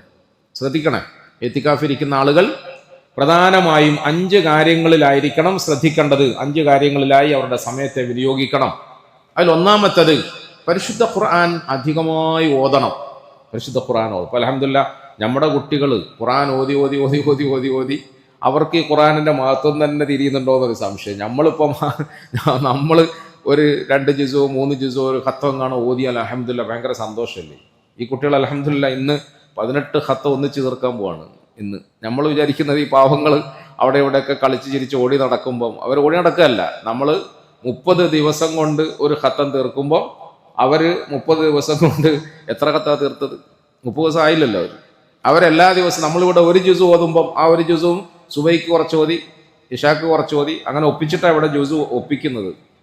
അവർ അൽഹംദുലില്ലാഹ് ഒരു ജുസും അല്ല 2 ജുസ് ഓതിയിട്ടാണ് അവർ തറാവീഹ് നിസ്കരിക്കുന്നത്. 2 ജുസ്. അൽഹംദുലില്ലാഹ്, അള്ളാഹു അവരെ കബൂലാക്കുമാറാകട്ടെ. പക്ഷെ നമുക്ക് കിട്ടിയ ആ നിഅമത്തിനെ കുറിച്ചിട്ട് ചിലപ്പം മതിപ്പില്ലാണ്ടായി പോവുമോ എന്നൊരു ഭയപ്പാടുണ്ട്. കുട്ടികളായതുകൊണ്ട് കുട്ടികൾക്ക് അറിയോ ഇത്? കുരങ്ങിൻ്റെ കയ്യിൽ മുഴുവൻ തേങ്ങ കിട്ടിയപോലെ എന്നൊരു ചൊല്ലുണ്ടല്ലോ മലയാളത്തിൽ. കുരങ്ങിൻ്റെ കയ്യിൽ മുഴുവൻ തേങ്ങ കിട്ടിയതുപോലെ എന്ന് അവർക്കറിയില്ല. അവരുടെ കയ്യിൽ ഇപ്പം ഞാൻ ഇന്നലെ അങ്ങനത്തെ വിഷയങ്ങൾ പറഞ്ഞ് ഉറങ്ങാൻ വേണ്ടിയാണ് രാത്രി ഇരുന്നത്. നമ്മൾക്ക് കിട്ടിയ മഹാത്മ്യം എന്ന് പറഞ്ഞാൽ ചെറിയ മഹത്വമൊന്നുമല്ല. നമുക്ക് ഖുർആൻ തന്നു അള്ളാഹു. എല്ലാരെയും പടച്ചല്ല സൂയിക്കാനാക്കി, എന്നെ പടച്ചല്ല ഓതാനാക്കി. എല്ലാരെയും പടച്ചല്ല സൂയിക്കാനാക്കി, എന്നെ പടച്ചല്ല ഓതാനാക്കി. എൻ്റെ കയ്യിൽ അള്ളാഹു. നമ്മൾ ഇന്നിപ്പോ പറഞ്ഞെന്താ? റസൂൽ സല്ലല്ലാഹു അലൈഹി വസല്ലമ തങ്ങളുടെ ഹദീസ്, അബൂദർറേ അലൈക ബിതലാവത്തിൽ ഖുർആനി വദിക്രില്ലാഹി അസ്സ വജൽ. അബൂദർ, നബി തങ്ങൾ ഏറ്റവും ഇഷ്ടപ്പെട്ട സഹാബാക്കൾ സ്വകാര്യമായ നിലയിൽ തങ്ങൾ കണ്ടുമുട്ടുമ്പോൾ അവരോട് പറയാറുള്ള പ്രത്യേകമായ ചില വസിയത്തുകളിൽപ്പെട്ട ഒരു വസിയത്താണ്, അബൂദർ അലൈക ബിതലാവത്തിൽ ഖുർആനി വദിക്രില്ലാഹി അസ്സ വജൽ. നീ പരിശുദ്ധ ഖുർആൻ അധികമായി ഓതുകയും കൂടുതലായി അള്ളാഹുവിനെ വിക്ർ ചെയ്യുകയും ചെയ്യുന്നത് പതിവാക്കണം. അതിൽ നിഷ്ഠ പുലർത്തണം, നിർബന്ധം പുലർത്തണം. അല്ലേ? സ്വകാര്യമായി ഇപ്പം നിങ്ങൾ എന്നെ കാണാൻ വന്നപ്പോൾ എനിക്ക് നിങ്ങളോട് പറയാനുള്ള ഒരു ഉപദേശം അതാണ്. എന്തുകൊണ്ടെന്നാൽ നീ അങ്ങനെ ആയാൽ നിന്നെക്കുറിച്ചിട്ട് ആകാശത്തിൽ പറയപ്പെടുന്നതിന് അത് കാരണമാകും എന്നാണ്. നിന്നെക്കുറിച്ച് ആകാശത്തിൽ പറയപ്പെടുന്നതിന് എന്താ ചെറിയ പദവിയാണ് ഇത്, ചെറിയ പദവിയാണ്. നമ്മൾ ഖുർആൻ ഓതിക്കൊണ്ടിരിക്കുമ്പോൾ, നമ്മൾ ദിക്ർ ചെയ്തുകൊണ്ടിരിക്കുമ്പോൾ നമ്മളെ കുറിച്ചിട്ട് ആകാശത്തിൽ പറയപ്പെടുകയാണ്, ആകാശത്തിൽ പറയപ്പെടുകയാണ്. ഒരു പ്രാവശ്യം ജിബ്രീൽ അലൈഹിസ്സലാത്തു വസ്സലാം റസൂൽ സല്ലല്ലാഹു അലൈഹി വസല്ലമ തങ്ങളുടെ സദസ്സിൽ വന്നു. തങ്ങൾക്ക് വഹി അറിയിക്കാൻ വേണ്ടിയിട്ടാണല്ലോ വരുന്നത്, ഖുർആൻ ഓതിക്കേൾപ്പിക്കാൻ വേണ്ടിയാണല്ലോ വരുന്നത്. വഹി ഖുർആൻ ഓതിക്കേൾപ്പിക്കാൻ വേണ്ടിയിട്ട് വന്ന് നബി തങ്ങളുടെ സദസ്സിലിരിക്കുമ്പോൾ തൊട്ടടുത്ത് ചില ആളുകൾ സംസാരിക്കുന്ന ശബ്ദം കേട്ടു. ആ സംസാരത്തിന്റെ ശബ്ദം കേട്ടപ്പം ജിബ്രീൽ അലൈഹിസ്സലാത്തു വസ്സലാം ചോദിക്കുക, യാ റസൂലല്ലാഹ്, ഇത് അബൂദറിന്റെ ശബ്ദമല്ലേ എന്ന് ചോദിച്ചു. ആര്? ഇത് അബൂദറിന്റെ ശബ്ദമല്ലേ? അപ്പൊ നബി തങ്ങൾ അത്ഭുതപ്പെട്ടുകൊണ്ട് ചോദിച്ചു, അബൂദറിനെ നിനക്കെങ്ങനെ അറിയാം? ജിബ്രീലിനോട് ചോദിക്കുക, അബൂദറിനെ നിനക്കെങ്ങനെ അറിയാം? അബൂദറിന്റെ ശബ്ദം കേട്ടാൽ ഇത് അബൂദറിന്റെ ശബ്ദമല്ലേ എന്ന് പറയാനും മാത്രം നിങ്ങൾക്ക് എങ്ങനെ അറിയാം? ജിബ്രീൽ അലൈഹിസ്സലാത്തു വസ്സലാം പറഞ്ഞു, യാ റസൂലല്ലാഹ്, നിങ്ങൾ ഭൂമിയിൽ അവരെ അറിയുന്നതിനേക്കാൾ ഏറെ ആകാശത്തിൽ അവരെ ഞങ്ങൾക്കറിയാം. കാരണം എന്താണെന്നറിയോ? അള്ളാഹു അവന്റെ സദസ്സിൽ അവൻ ഇഷ്ടപ്പെടുന്ന അടിമകളുടെ പേരും ശബ്ദവും ഒക്കെ പറഞ്ഞിട്ട് സാധാരണ പുകഴ്ത്തി പറയലുണ്ട്. ശരിക്കും ശ്രദ്ധിച്ചാൽ ഇത് മനസ്സിലാവും. ഇത് വലിയ പദവിയാണ്, ചെറിയ പദവിയൊന്നുമല്ല. നമ്മുടെ പിള്ളേർ ഇങ്ങനെ SLC പരീക്ഷന്റെ ഇടയ്ക്ക് ഇങ്ങനെ ഓടി നടന്ന് ഓതി പഠിക്കുന്നതിന്റെ കാര്യം ചില്ലറ കാര്യമൊന്നുമല്ല, ചെറിയ കാര്യമൊന്നുമല്ല. അബൂദറിന്റെ ശബ്ദം നബിയെ നിങ്ങൾക്കറിയുന്നതിനേക്കാൾ കൂടുതൽ ഞങ്ങൾക്കറിയാം. ഞങ്ങളുടെ സദസ്സിൽ എന്ന് പറഞ്ഞാൽ മലക്കുകളുടെ സദസ്സിൽ അല്ലാഹു സുബ്ഹാനഹു വ തആല ഇത്തരം മഹാന്മാരുടെ കാര്യത്തെക്കുറിച്ച് നമ്മൾ ഇവിടെ ഇരുന്നുകൊണ്ട് ഒരു ഖുർആനിന്റെ ആയത്ത് ഓതി ഇഖ്ലാസോടെ നമ്മൾ ഓതിയാൽ, ഒരു ദിക്ർ പറഞ്ഞു, നമ്മൾ ഈ ദിക്റും ഖുർആൻ ആയത്തും ഒക്കെ ഓതുമ്പോൾ ദക്കർതുഹു ഫീ മലഇൻ ഖൈറിൻ മിൻഹു, റസൂൽ സല്ലല്ലാഹു അലൈഹി വസല്ലം തങ്ങൾ ഖുദ്സിയ ഹദീസിൽ പറഞ്ഞില്ലേ, എൻ്റെ അടിമ ഏതെങ്കിലും ഒരു സദസ്സിലിരുന്നു കൊണ്ട് എന്നെ ഓർത്താൽ ഞാൻ അവനിരിക്കുന്ന സദസ്സിനേക്കാളും ഉത്തമമായ മലക്കുകളുടെ സദസ്സിൽ അവനെ കുറിച്ച് പറയുമെന്ന് അള്ളാഹു പറയാം. അവനെ കുറിച്ച് പറയും, ഇന്ന ആളുടെ അതാ കണ്ടില്ലേ എന്ന് നമ്മളെ കുറിച്ചിട്ട് അള്ളാഹു അവന്റെ മലക്കുകളോട് പറയും. ഇങ്ങനെ സ്ഥിരമായി പറയുന്ന ഒരാളായിരുന്നു അബൂദർ, അല്ലേ, റളിയല്ലാഹു അൻഹു. അതുകൊണ്ട് അബൂദറിന്റെ ശബ്ദം കേട്ടുടനെ മനസ്സിലായി. ജിബ്രീൽ അലൈഹിസ്സലാം ചോദിക്കുകയാണ്, ഇത് അബൂദറിന്റെ സൗണ്ട് അല്ലേ കേൾക്കുന്നു? അല്ലേ, ഞാനിപ്പോൾ ഇവിടുത്തെ കുട്ടികൾ, ഞാൻ എൻ്റെ സ്വന്തം മക്കളെ പോലെയാണ് ഈ കുട്ടികളെ പോച്ച്. അതുകൊണ്ട് ഇവിടെ ആരെങ്കിലും ഇമാം നിന്നാൽ ആരാ ഇമാം വെക്കുന്നതെന്ന് ഞാൻ ദൂരെ എന്ന് പറയും. ഇവിടെ ആരെങ്കിലും ബാങ്ക് കൊടുത്താൽ ആരാ ബാങ്ക് കൊടുക്കുന്നത് ഞാൻ കറക്റ്റ് പറയും. ഞാൻ പറയുമ്പോൾ എൻ്റെ വീട്ടിൽ അവരെന്നോട് തർക്കിക്കും, ഇന്ന ആളാണ്. ഞാൻ പറയാതെ ഇന്ന ആളാണ്, എനിക്കറിയാം. പ്രിയപ്പെട്ടവരെ, നമ്മളെ കുറിച്ചിട്ട് ആകാശത്തിൽ പറയപ്പെടണം, അള്ളാഹുവിൻ്റെ സദസ്സിൽ പറയപ്പെടണം, മലക്കുകളോട് പറയപ്പെടണം. ആ പറയപ്പെടുന്ന തരത്തിൽ നമുക്ക് അള്ളാഹു തരുന്ന ഒരു മഹത്വമാണ് ഈ ഖുർആൻ ഓതാനുള്ള തൗഫീഖ്, ഖുർആൻ പഠിക്കാനുള്ള തൗഫീഖ്. ചെറിയ മഹത്വമൊന്നുമല്ല. ബാക്കി ദുനിയാവിന്റെ എല്ലാ പദവികളും അലങ്കാരങ്ങളും ഒക്കെ താൽക്കാലികമാണ്. അതൊക്കെ നശിച്ചു പോകും. അതൊന്നും നിലനിൽക്കുകയേ ചെയ്യില്ല. ദീനിന്റെ പേരിൽ അള്ളാഹു നമുക്ക് തരുന്ന മഹാത്മ്യം അതാണ് എപ്പോഴും നിലനിൽക്കുക. പൊതുവെ നമുക്കതിന്റെ മഹത്വം മനസ്സിലാകാൻ താമസിച്ചു പോകും. അള്ളാഹു മനസ്സിലാക്കി തരുമാറാകട്ടെ. എത്തിക്കാഫിലിരിക്കുന്ന ആളുകൾ ചെയ്യേണ്ട 5 കാര്യങ്ങളിൽ ആദ്യത്തെ അമൽ എന്ന് പറയുന്നത് ഖുർആൻ അധികമായി ഓതുക എന്നുള്ളതാണ്. വെറും ഓതൽ മാത്രമായ പോരാ, പരമാവധി ഖുർആൻ പഠിക്കണം. ഖുർആനിന്റെ പാരായണം പഠിക്കണം, ഖുർആനിന്റെ അർത്ഥവും ആശയവും പഠിക്കണം, ഖുർആനിന്റെ ഇന്നലെ സൂചിപ്പിച്ചതുപോലെയുള്ള അസ്ബാബുൻ നുസൂലും അതും ഒക്കെ നമ്മൾ പഠിക്കണം. ഖുർആനുമായി കൂടുതൽ ബന്ധം വേണം. അള്ളാഹു അമൽ ചെയ്യാൻ നമുക്ക് തൗഫീഖ് തരട്ടെ. ചെയ്തൂടെ നമുക്ക്? ഇനി ആകെ 5 ദിവസമേ ബാക്കിയുള്ളൂ. 5 ദിവസം കഴിഞ്ഞു പോയി. ഈ 5 ദിവസം കൊണ്ട് നമ്മൾ എങ്ങനെ പഠിക്കുക, എന്താ പഠിക്കുക? 23 വർഷം കൊണ്ടാണ് ഖൈറുൽ ഖുറൂനായിരുന്ന അഷ്റഫുൽ ഖൽക്കായിരുന്ന റസൂൽ സല്ലല്ലാഹു അലൈഹി വസല്ലമ തങ്ങളുടെയും ശിഷ്യന്മാരുടെയും ഖുർആൻ പഠനം പൂർത്തിയായത്. എത്ര വർഷം കൊണ്ട്? 23 വർഷം കൊണ്ട്. ഈ 23 വർഷം കൊണ്ട് 23 റക്അത്ത് തറാവീഹ് നമസ്കാരത്തിലൂടെ അല്ല അവർ പഠിച്ചത്. പിന്നെയോ ഏറ്റവും സമ്പന്നനായ അബ്ദുറഹ്മാൻ ഇബ്നു ഔഫ് റളിയല്ലാഹു അൻഹുവിനെ കുറിച്ച് ഇന്നലെ നമ്മൾ പറഞ്ഞപ്പം അദ്ദേഹത്തിന്റെ ശരീരത്തിൽ 20 വെട്ടേറ്റു, അല്ലെ, മുറിവുണ്ടായിരുന്നു. ആ മുറിവിൽ ഒന്നിൽ കൈയിട്ടാൽ അകത്തേക്ക് കടക്കും പോലത്തെ വലുപ്പം ഉണ്ടായിരുന്നു എന്നൊക്കെ പറഞ്ഞു. ഖുർആൻ പഠിച്ചതാ. എവിടെ പോയതാ? ഖുർആൻ പഠിക്കാൻ പോയതാ, ഖുർആൻ മനസ്സിലാക്കാൻ ശ്രമിച്ചതാണ്. അങ്ങനെ മനസ്സിലാക്കിയപ്പോഴാണ് അവർക്ക് ഖുർആൻ അനുസരിച്ച് അമൽ ചെയ്യാൻ അള്ളാഹു തൗഫീഖ് കൊടുത്തത്. അതുകൊണ്ട് ഖുർആൻ പഠിക്കലാണ്, ഖുർആൻ പാരായണം ചെയ്യലാണ് ഇത്തികാഫിരിക്കുന്ന ആളുകൾ ഏറ്റവും കൂടുതൽ ശ്രദ്ധിക്കേണ്ടത്. അള്ളാഹു അമൽ ചെയ്യാൻ നമുക്ക് തൗഫീഖ് തരുമാറാകട്ടെ.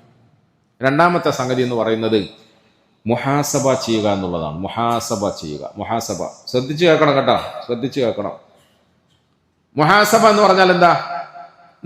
നമ്മളെ കുറിച്ചിട്ട് ഒരു കണക്കെടുപ്പ് നടത്തുക, നമ്മളെ ഒരു പരിശോധനയ്ക്ക് വിധേയമാക്കുക. നമ്മൾ ഇവിടെ കയറുന്ന സമയത്ത്, ശരിക്കും ഞാൻ നേരത്തെ പറഞ്ഞില്ലേ, ഒരു ഡോക്ടർ നമ്മളെ പരിശോധിക്കുന്നത് പോലെ നമ്മളെ പരിശോധിക്കുക. ഇതൊരു പ്രോസസ്സാണ്. ഇമാമിന്റെ പുറയിൽ മൗമൂമിങ്ങൾ കൈകെട്ടി നിൽക്കുന്നത് ഒരു പ്രത്യേക ചികിത്സയുടെ ഭാഗമായിട്ടാണ്. ഉസ്താദിന്റെ മുമ്പിൽ ശിഷ്യന്മാരിങ്ങനെ വട്ടമിട്ടിരിക്കുന്നത് ഒരു പ്രത്യേക പ്രോസസ്സാണ്, ഒരു ചികിത്സയുടെ ഭാഗമാണ്.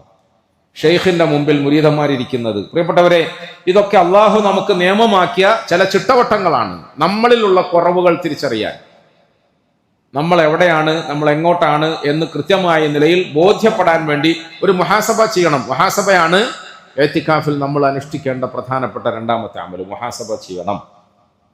ഉമർ ഇബ്നുൽ ഖത്താബ് റളിയല്ലാഹു അൻഹു അവർ പറഞ്ഞു, മൂതു ഖബ്ല അൻ തമൂതു വഹാസിബു ഖബ്ല അൻ തുഹാസബു. നിങ്ങൾ മരിക്കുന്നതിന് മുമ്പ് ഒന്ന് മരിക്കാൻ ശ്രമിക്കുന്നത് നല്ലതാണ്.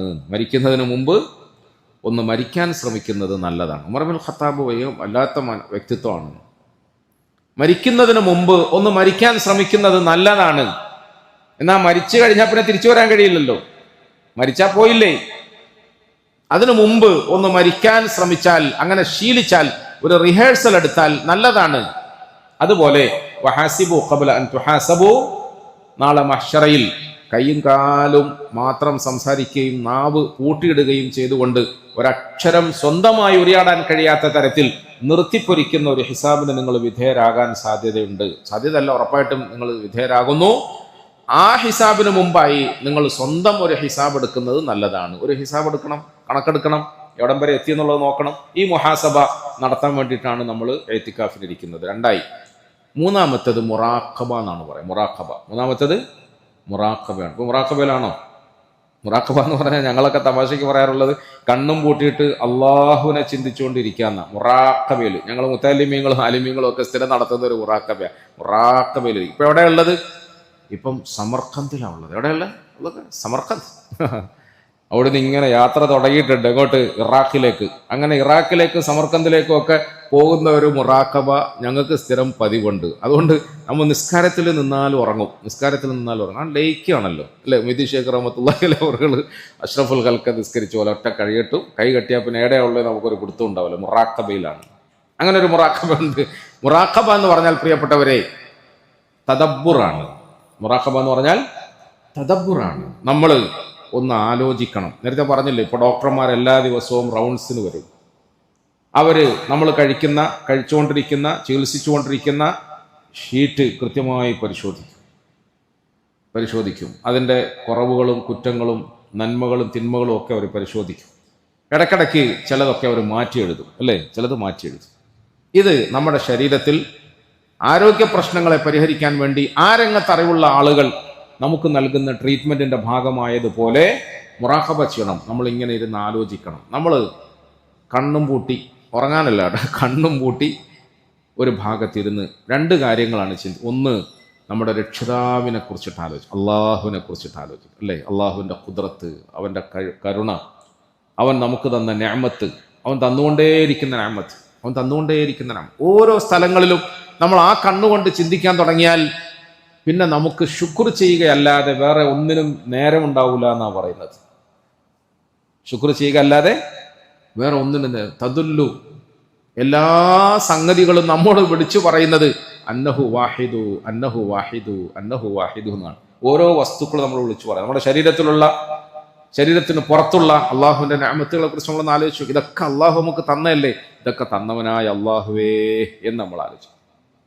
രണ്ടാമത്തത്, ഇതൊക്കെ തന്നിട്ടും അതൊക്കെ അനുഭവിച്ചിട്ടും ഞാൻ എവിടെ നിൽക്കുന്നു? എൻ്റെ അവസ്ഥ എന്താ?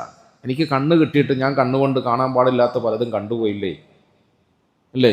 കാതുകൊണ്ട് കേൾക്കാൻ പാടില്ലാത്ത പലതും കേട്ടുപോയില്ലേ? നാവ് കൊണ്ട് പറയാൻ പാടില്ലാത്ത പലതും പറഞ്ഞു പോയില്ലേ? ഞാൻ എവിടെ? ഒന്ന്, എൻ്റെ റബ്ബിനെ കുറിച്ചിട്ട് ആലോചിക്കുക. മുറാഖബയിൽ, തദബ്ബുറിൽ രണ്ട്, ആ റബ്ബിന്റെ നല്ല അടിമയായി ജീവിക്കേണ്ട ഞാൻ എവിടെ നിൽക്കുന്നു, എൻ്റെ അവസ്ഥ എന്താണ്, ഞാൻ എവിടെയാണുള്ളത്. ഇത് കുറച്ച് സമയമെങ്കിലും ഇരുന്ന് നമ്മൾ ആലോചിക്കണം. ആലോചിച്ചേ മതിയാവും. വെറുതെ ആലോചിച്ചിട്ട് നേരം കളയലല്ല, കാടുകാരലല്ല, നമ്മൾ തിരുത്താൻ ശ്രമിക്കണം. മുറാഖബ വളരെ അത്യാവശ്യമാണ്. പിന്നെ എത്രയായി? 3 കാര്യങ്ങളായി അല്ലേ? 4ാമത്തെ സംഗതി എന്ന് പറയുന്നത് നമ്മളുടെ ജീവിതത്തിൻ്റെ എല്ലാ ചലനങ്ങളും പ്രവർത്തനങ്ങളും പെരുമാറ്റങ്ങളും മുഹമ്മദ് മുസ്തഫ സല്ലല്ലാഹു അലൈഹി വസല്ലമ തങ്ങളുടെ സുന്നത്തിൻ്റെ അടിപ്പടയിൽ ആക്കി തീർക്കാൻ പഠിക്കണം. നമ്മളിവിടെ പഠിപ്പിക്കുന്ന കോഴ്സ് എന്താ? എത്തിക്കാഫിലാണെങ്കിലും ഹിഫ്ളിന്റെ ദറസിലാണെങ്കിലും ശരീഅത്തിന്റെ ദറസിലാണെങ്കിലും നമ്മൾ എന്ത് കോഴ്സാണ് പഠിപ്പിക്കുന്നത്? നമ്മളുടെ ജീവിതം റസൂലുള്ളാഹി സ്വല്ലല്ലാഹു അലൈഹി വസല്ലമ തങ്ങളുടെ സുന്നത്തിനനുസരിച്ചിട്ട് ആക്കി തീർക്കാൻ ശ്രമിക്കുക. അങ്ങനെയാണോ എന്ന് നമ്മൾ പരിശോധിക്കുക. അങ്ങനെയാണോ എന്ന് നമ്മൾ പരിശോധിക്കുക. അതാണ് ഇത്തികാഫിൽ നമുക്ക് ചെയ്യാനുള്ള 4ാമത്തെ അമൽ. അത് നമ്മൾ ശരിക്കും ശ്രദ്ധിക്കേണ്ടത് തന്നെയാണ്. നമ്മൾ പള്ളിയിലേക്ക് കയറിയപ്പോൾ ഏത് കാലാണ് നമ്മൾ വെച്ചത്? ഒന്ന് ചിന്തിച്ചു നോക്കണം. ഇതുവരെ ഞാൻ ഇടത്തും വലത്തും ഒന്നും ശ്രദ്ധിക്കേണ്ടങ്ങ് കയറലായിരുന്നു. ഒരു കയറലങ്ങ് കയറല അല്ലേ, ഒരു കയറൽ. പക്ഷേ ഇനി അത് പറ്റൂല. ഞാൻ പള്ളിയിലേക്കാണ് കയറുന്നതെങ്കിൽ നിർബന്ധമായും വലതുകാല് തന്നെ വെച്ച് കയറണം. പള്ളിയിൽ നിന്ന് ഇറങ്ങുകയാണെങ്കിൽ നിർബന്ധമായും ഇടതുകാല് വെച്ച് തന്നെ ഇറങ്ങണം. മൂത്രപ്പുരയിലേക്കോ കക്കൂസിലേക്കോ ആണ് കയറുന്നതെങ്കിൽ ഏത് കാല് വെക്കണം? ഇടതുകാല് വെക്കണം. ഇറങ്ങുമ്പോൾ വലതുകാല് വെക്കണം. അത് വലിയ കാര്യമുണ്ട്. ചെറിയ വിഷയത്തിൽ പോലും റസൂലുള്ളാഹി സ്വല്ലല്ലാഹു അലൈഹി വസല്ലമ തങ്ങളുടെ സുന്നത്തിന് വലിയ മാഹാത്മ്യമുണ്ട്. അതിനെ നിസ്സാരമായി കണക്കാക്കരുത്, ചെറുതായി കണക്കാക്കരുത്. ഒരു ചെറിയ സുന്നത്ത് നമുക്ക് നഷ്ടപ്പെട്ടു പോയാൽ അതിൻ്റെ പേരിൽ നമുക്ക് വേദന ഉണ്ടാകണം, ഖേദമുണ്ടാകണം. ഞാൻ എപ്പോഴും നിങ്ങളോട് പറഞ്ഞിട്ടുണ്ട്, ഞാൻ പണ്ട് കുറേ നാളുകൾക്ക് മുമ്പ് ഞങ്ങളുടെ നാട്ടിൽ വലിയ ദീനീ ബന്ധമൊന്നും ഇല്ലാത്ത ആളുകളൊക്കെ കൂട്ടിക്കൊണ്ട് ഇങ്ങനെ ഇടയ്ക്കിടയ്ക്ക് പോകും, ദീനിയായ കാര്യങ്ങൾ പഠിക്കാനും മനസ്സിലാക്കാനും ഒക്കെ വേണ്ടിയിട്ട്. അപ്പോൾ അവരെ ഇരുത്തിയിട്ട് എനിക്കൊന്ന് പണ്ടത്തെ കാലത്ത് നമ്മൾ എന്തെങ്കിലും പറഞ്ഞാൽ അതനുസരിച്ച് അമൽ ചെയ്യാൻ ആളുകൾക്ക് ഭയങ്കര ആവേശമായിരിക്കും, ആഗ്രഹമായിരിക്കും.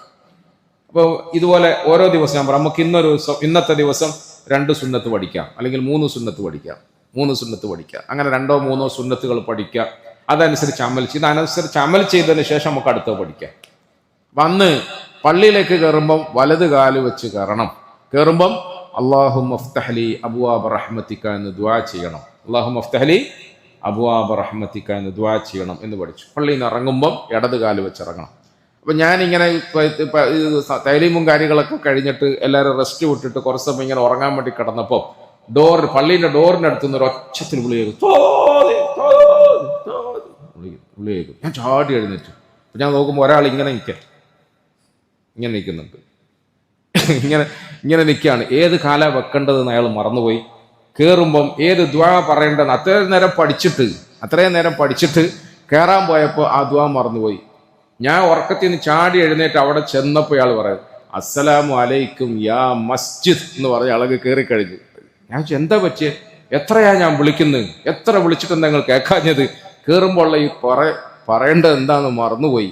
അവസാനം ഞാൻ എന്നെ കൊണ്ടാവുന്ന അങ്ങ് പറഞ്ഞു അസ്സലാമു അലൈക്കും യാ മസ്ജിദ് എന്ന് പറഞ്ഞിട്ട് അങ്ങ് കയറി. ഞാൻ ഇപ്പോഴും അത് മറക്കൂല. ആ മനുഷ്യന്റെ നിഷ്കളങ്കമായ മനസ്സ് അല്ലേ. കാലും പൊക്കി പിടിച്ചോണ്ട് കുറെ സമയം കാത്തു നിന്ന് എന്നെ വിളിച്ച്, പക്ഷെ ഞാൻ വിളി കേട്ട് പോയില്ല. കയറുമ്പോൾ എന്ത് ദ്വായ പറയേണ്ടതെന്ന് അയാൾക്ക് അറിയില്ല. അസ്സലാമു അലൈക്കും യാ മസ്ജിദ് എന്ന് പറഞ്ഞു.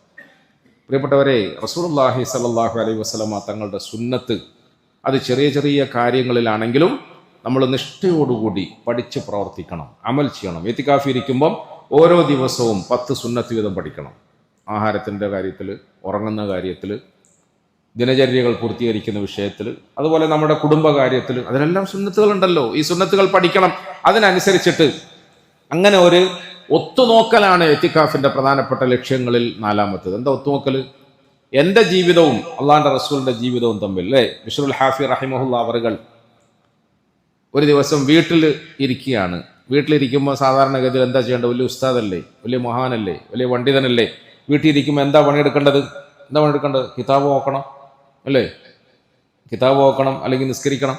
അന്ന് അദ്ദേഹം രാത്രിയിൽ അടുക്കളയിൽ നിന്ന് മാവ് കൊണ്ടുവന്ന് ഇങ്ങനെ മാവ് കുഴച്ചുകൊണ്ടേയിരിക്കുകയാണ്. അപ്പൊ പെണ്ണുങ്ങൾ ചോദിക്കൂലേ, എത്ര നേരമായി കുഴക്കാൻ തുടങ്ങിയിട്ട്, കുഴച്ചിട്ടും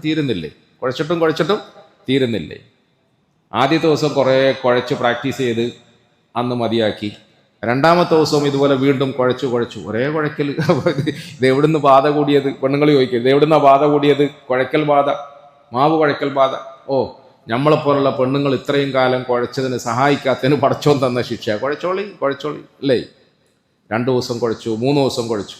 4-ാമത്തെ ദിവസം പ്രിയപ്പെട്ടവരെ, ഇശാ നമസ്കാരത്തിന് ശേഷം അദ്ദേഹം ഇങ്ങനെ മാവ് കുഴച്ചിരിക്കുന്നതിനിടയിൽ ഡോറ് മുട്ടി. ഒരാൾ ഡോറ് മുട്ടി. സന്തോഷത്തോടെ ചിരിച്ചുകൊണ്ട് ഓടിപ്പോയി ആ മാവ് കുഴച്ച കൈയുമായി ഡോറ് തുറന്നു. വന്ന ആൾ അസ്സലാമു വലൈക്കും അസ്സലാം റഹ്മത്തുള്ളാഹ്. സന്തോഷമായി, ഭയങ്കര സന്തോഷം. അപ്പൊ പെണ്ണുങ്ങൾ ഇതൊക്കെ 3-4 ദിവസമായിട്ട് ഒരുതരം പിരാന്തി ഇങ്ങനെ കണ്ടോണ്ടിരിക്കുകയല്ലേ. 4-ാമത്തെ ദിവസം ഈ കണ്ടതിനെ കുറിച്ച്. അപ്പോൾ ഭാര്യ അത്ഭുതത്തോടുകൂടി പിന്നീട് ചോദിച്ചപ്പോൾ അദ്ദേഹം പറഞ്ഞു, പ്രിയപ്പെട്ടവളെ, ഞാനൊരു ഹദീസ് വായിച്ചു. എൻ്റെ ഹബീബായ റസൂൽ സല്ലല്ലാഹു അലൈഹി വസല്ലം അവിടുത്തെ വീട്ടിൽ ഒരു ദിവസം ഭാര്യമാരെ സഹായിച്ചുകൊണ്ട് മാവ് കുഴക്കിയായിരുന്നു. ആരാ? അഷ്റഫുൽ ഖൽക്ക്, മദീനത്തെ പള്ളിയിലെ വലിയ ഖത്തീബ് അല്ലേ. മദീനത്തെ പള്ളിയിലെ വലിയ ഖത്തീബ്, വലിയ ഖാദി, വലിയ ഉസ്താദ് അഷ്റഫുൽ ഖൽക്ക് സല്ലല്ലാഹു അലൈഹി വസല്ലം അവിടുന്ന് രാത്രി വീട്ടിൽ ഭാര്യമാരെ സഹായിച്ചുകൊണ്ട് മാവ് കുഴയ്ക്കുകയായിരുന്നു. അതിൻ്റെ ഇടയിൽ ആരോ വന്ന് വാതിൽ മുട്ടി വിളിച്ചു. ഉസ്താദിനെ പോലത്തെ, റസൂലുള്ളാഹിനെ പോലത്തെ ആളുകൾ അടുക്കളയിൽ മാവ് കുഴയ്ക്കാനൊന്നും നാട്ടുകാർ വിടൂല്ല. ഇവിടെ 100 കണക്കിന് പണിയുണ്ട് ഇവിടെ അല്ലേ. ആളുകൾ ഇങ്ങനെ പരക്കം പാഞ്ഞു വരിക. അവർ വാതിൽ മുട്ടി. അപ്പോൾ എൻ്റെ റസൂൽ സല്ലല്ലാഹു അലൈഹി വസല്ലം മാവ് കുഴച്ച കൈയുമായി വന്ന് വാതിൽ തുറന്നു എന്ന് ഞാനൊരു ഹദീസ് പഠിച്ചു. പ്രിയപ്പെട്ടവളെ, 3-4 ദിവസമായി ഞാനും എല്ലാ ദിവസവും ഇശാക്ക് ശേഷം ഇങ്ങനെ മാവ് കുഴച്ച് നിന്നെ സഹായിക്കുന്നതിൻ്റെ ഇടയിൽ ഒരാൾ വന്ന് വാതിൽ മുട്ടി. ഇന്ന് ഞാൻ വാതിൽ തുറന്നു. എൻ്റെ ഹബീബായ റസൂൽ സല്ലല്ലാഹു അലൈഹി വസല്ലം തങ്ങളിൽ നിന്ന് ഞാൻ കേട്ടതുപോലെ ഇന്നത്തെ രാത്രി എനിക്കൊരു അമൽ ചെയ്യാൻ തൗഫീഖ് കിട്ടിയല്ലോ. അൽഹംദുലില്ലാഹ്. നമ്മളൊന്ന് ആലോചിച്ച് നോക്കിയേ, മാവ് കുഴക്കലും ഇസ്ലാമിക പ്രത്യാശാസ്ത്രവും തമ്മിൽ എന്താ ബന്ധം? മാവ് കുഴച്ചുകൊണ്ടിരിക്കുമ്പോൾ വാതിൽ മുട്ടിയിട്ട് വാതിൽ തുറക്കുന്നതും ഇസ്ലാമിക പ്രത്യാശാസ്ത്രവുമായിട്ട് എന്താ ബന്ധം? ഒരു ബന്ധമില്ല. ഉണ്ട്. നമ്മളുടെ മനസ്സ് നമ്മളുടെ ഹബീബായ റസൂൽ സല്ലല്ലാഹു അലൈഹി വസല്ലമ തങ്ങളോട് മുഹബ്ബത്തിന്റെ വിഷയത്തിൽ ഈ നിലയിൽ ഊട്ടി ഉറപ്പിക്കണം. നമ്മുടെ ജീവിതത്തിൽ സുന്നത്തുകൾക്ക് പ്രാധാന്യം നൽകണം, പ്രാമുഖ്യം നൽകണം. പറ്റും പോലെ ചെയ്യുക. സുന്നത്ത് എന്ന് പറഞ്ഞാൽ എന്താ? എടുത്താൽ കൂലിയുള്ളതും എടുത്തില്ലെങ്കിൽ ശിക്ഷയില്ലാത്തതും. അങ്ങനെയല്ല നമ്മൾ പഠിച്ചു വെച്ചിരിക്കുന്നത്. എടുത്താൽ കൂലിയുള്ളതും എടുത്തില്ലെങ്കിൽ ശിക്ഷയ്ക്ക് വേണ്ടി, ശിക്ഷയെ ഭയന്നുകൊണ്ടാണോ നിങ്ങൾ സുന്നത്തിനെ പിൻപറ്റുന്നത്? പ്രിയപ്പെട്ടവരെ, നമ്മൾ ആലോചിക്കണം. അള്ളാഹുവിന്റെ റസൂൽ സല്ലല്ലാഹു അലൈഹി വസല്ലമയോടുള്ള മുഹബ്ബത്തും ഇഷ്കും വർദ്ധിപ്പിച്ചുകൊണ്ട് നമ്മുടെ ജീവിതം മുഴുവൻ സുന്നത്തിന്റെ അടിപ്പടയിലാക്കി തീർക്കണം. ഓരോ ദിവസവും ഇഅ്തികാഫിരിക്കുന്നവർ സുന്നത്തായ ഓരോ അമലുകൾ പഠിക്കണം, അതനുസരിച്ച് അമൽ ചെയ്യണം. അള്ളാഹു അമൽ ചെയ്യാൻ നമുക്ക് തൗഫീഖ് തരുമാറാകട്ടെ. അവസാനമായി എന്ന് പറഞ്ഞപ്പോൾ ഒരു ചെറിയൊരു ഉണർവ്. ഇതും കൊണ്ടെങ്കിലും വിടുമല്ലോ അല്ലേ. അവസാനമായി എന്ന് പറഞ്ഞാൽ ഈ ലാസ്റ്റ് ബസ് കൂടെ പോകാന്നൊരു ചൊല്ലുണ്ടല്ലേ. ലാസ്റ്റ് ബസ് എപ്പോഴാന്ന് ചോദിക്കാം. ലാസ്റ്റ് ബസ് ഞാൻ അങ്ങനെയാണ്. അവസാനമായി ഇത് പറഞ്ഞ് ഞാൻ നിർത്തുന്നു എന്ന് പറഞ്ഞാൽ മിക്കവാറും 1-2 മണിക്കൂർ പിന്നെ നീളും എൻ്റെത്. അവസാനമായി. അതുകൊണ്ട് അങ്ങനെ പെട്ടെന്ന് തീർന്നു പോകാമെന്ന് ആരും വിചാരിക്കുകയൊന്നും വേണ്ട. അവസാനമായി 5-ാമത്തെ സംഗതി എന്താണ്? ഇഅ്തികാഫിലിരിക്കുന്ന ആളുകൾ ശ്രദ്ധിക്കേണ്ട 5-ാമത്തെ സംഗതി എന്ന് പറയുന്നത് മഅയ്യത്തുല്ലാഹിയാണ്. അത് വലിയ കാര്യമാണ്. അള്ളാഹുവുമായി, എന്താണ് മലയാളത്തിൽ പറയേണ്ടത്? അള്ളാഹുവിനോടൊപ്പം സഞ്ചരിക്കാൻ ശീലിക്കണം, അള്ളാഹുവിനോടൊപ്പം ജീവിക്കാൻ തീരുമാനിക്കും. നമ്മളുടെ ഒപ്പം അള്ളാഹു ഉണ്ടെന്നുള്ള ബോധം, ഓർമ്മ നമുക്ക് എപ്പോഴും നിലനിർത്താൻ കഴിയണം. ഇഹ്സാനിന്റെ ദർജ നമ്മൾ അതിനെക്കുറിച്ച് പറയാറുണ്ട്. വല്ലാഹു മഅക്കും ഐനമാ കുൻതും ഹുവ മഅക്കും ഐനമാ കുൻതും. നിന്റെ റബ്ബ് എപ്പോഴും നിന്നോടുണ്ട്. ഐനമാ കുൻതും, നീ എവിടെയാണെങ്കിലും ശരി. അത് ശ്രദ്ധിക്കണം. ഇപ്പം വാപ്പ ഇല്ലാത്തത് കൊണ്ട് മക്കൾക്ക്, നമ്മളിന്ന് പറയാറുണ്ടല്ലോ, പൂച്ച ഇല്ലാത്തിടത്ത് എലിക്ക് വിളയാട്ടം എന്ന് പറയാറുണ്ട്. ഈ പഴയ മലയാളം വല്ല ഓർമ്മ ഉണ്ടാവും? ചോദിക്കേണ്ടത് ഇവരോടാണ്, പക്ഷെ അവരോട് ചോദിച്ചാൽ മറുപടി കിട്ടൂല എന്നുള്ളതാണ് നിങ്ങളോട് ചോദിക്കുന്നത്. പുതിയ തലമുറയ്ക്ക് ഇതൊന്നും ഓർമ്മ ഉണ്ടാവും, മലയാളം വല്ല ഓർമ്മ ഉണ്ടാവും. പൂച്ച ഇല്ലാത്തിടത്ത് എലിക്ക് വിളയാട്ടം എന്ന് പറയുന്നത് പോലെ വാപ്പയില്ലാത്ത വീട്ടിൽ മക്കൾക്കൊരു വിളയാട്ടം ഉണ്ടാവും. ഉസ്താദ് ലീവായാൽ മുത്തഅല്ലിമീങ്ങൾക്കൊരു കളിയാട്ടം ഉണ്ടാവും. അതുപോലെ നമ്മളെപ്പോലത്തെ കുറെ ആളുകളുണ്ടല്ലോ, നമ്മൾ ആരെയാ പേടിക്കുന്നത്, ആരെയാണ് അനുസരിക്കുന്നത്? അങ്ങനെ പ്രത്യേകിച്ച് നമ്മൾ ആരെ അനുസരിക്കുന്നൊന്നുമില്ല. നമ്മളെപ്പോലുള്ള ആളുകൾക്ക് ഒരു അഴിഞ്ഞാട്ടമുണ്ട്. ഈ അഴിഞ്ഞാട്ടത്തിന്റെ അവസ്ഥകളിൽ നമ്മുടെ മനസ്സിന്റെ ഉള്ളിൽ ഉണ്ടാകേണ്ട ഒരു തോന്നലുണ്ട്. വഹുവ മഅക്കും ഐനമാ കുൻതും. നീ എവിടെയാണെങ്കിലും നിന്റെ റബ്ബ് നിന്നോടൊപ്പമുണ്ട് എന്നൊരു ധാരണ. വഹുവ മഅക്കും ഐനമാ കുൻതും. അള്ളാഹു യറാന, അള്ളാഹു യറാന, അള്ളാഹു എന്നെ കാണുന്നുണ്ട്. അള്ളാഹു ഹാദിരി, അള്ളാഹു നാദിരി, അള്ളാഹു മഈ എന്നൊക്കെ പണ്ട് പറയാറില്ലേ? അത് പറയാൻ വേണ്ടി മാത്രമുള്ളതല്ല, പറയാൻ വേണ്ടി മാത്രമാക്കി തീർത്തപ്പോഴാണ് അതിലൊക്കെ ബിദ്അത്തുകൾ കടന്നുകൂടിയത്. പറയാനല്ല, അത് നമ്മുടെ മനസ്സിന്റെ ഒരു ചിന്തയാക്കി മാറ്റാനാണ്, നമ്മുടെ മനസ്സിന്റെ ഒരു നിയന്ത്രണമാക്കി മാറ്റാനാണ്. അള്ളാഹു ഹാദിരി, അള്ളാഹു നാദിരി, അള്ളാഹു മഈ, ഞാൻ അള്ളാഹുവിനോടൊപ്പമാണ്, അല്ലെങ്കിൽ അള്ളാഹു എൻ്റെ ഒപ്പം തന്നെ ഉണ്ട്, അള്ളാഹു എന്നെ കണ്ടുകൊണ്ടേയിരിക്കുന്നുണ്ട്, അള്ളാഹു എന്നോടൊപ്പമുണ്ട്, അല്ലേ? അള്ളാഹു ഹാദിരി, അള്ളാഹു നാദിരി, അള്ളാഹു മഈ. ആ ഒരു ബോധം നമുക്കുണ്ടാകണം. ഒരു വാപ്പയും മോനും ഒന്നിച്ചിട്ട് യാത്ര ചെയ്യാണ്, വാപ്പയും മോനും ഒന്നിച്ചിങ്ങനെ യാത്ര ചെയ്യുക. യാത്ര എന്ന് പറഞ്ഞാൽ നടന്നു പോവാ. പോകുന്ന വഴിയിൽ ഒരു നല്ല വലിയ മാവ്, ആ മാവിനകത്ത് പാകപ്പെട്ട മാങ്ങ കൊലകുത്തി കിടക്കുന്നു, പഴുക്കാനായ മാങ്ങ കൊലകുത്തി കിടക്കുന്നു. പക്ഷേ അതൊരു കിടങ്ങിൻ്റെ ഉള്ളിലാണ്, ഒരു വേലിക്കെട്ടിൻ്റെ ഉള്ളിലാണ്. ഇത് കണ്ടപ്പോൾ വാപ്പയുടെ വായിൽ വെള്ളം ഊറി. മാങ്ങ പാകപ്പെട്ട് കിടക്കുകയല്ലേ. ഈ വേലിക്കെട്ടിൻ്റെ ഉള്ളിൽ നിന്നും മാങ്ങ ഒന്ന് പറിച്ചു തിന്നാലോ എന്ന് ആശ തോന്നി. മോനോട് പറഞ്ഞു, മോനെ നീ ഇവിടെ നിൽക്കണേ, ശ്രദ്ധിക്കണേ, അഥവാ ആരെങ്കിലും വരുന്നുണ്ടെങ്കിൽ ഉപ്പാനെ വിളിക്കണം, എന്തെങ്കിലും ഒരു സൗണ്ട് ഉണ്ടാക്കിയാൽ മതി, അങ്ങനെയാണല്ലോ. ആരെങ്കിലും വരുന്നുണ്ടെങ്കിൽ, ആരെങ്കിലും കാണുവാണെങ്കിൽ നീ ഒന്ന് ഉപ്പാനെ വിളിക്കണം, ഞാൻ ഓടി രക്ഷപ്പെടാം. ആരും അറിയാതെ മോനെ പുറത്ത് കാവല് നിർത്തിയിട്ട് ബാപ്പ ഈ കടങ്ങിന്റെ ഉള്ളു തുള്ളി.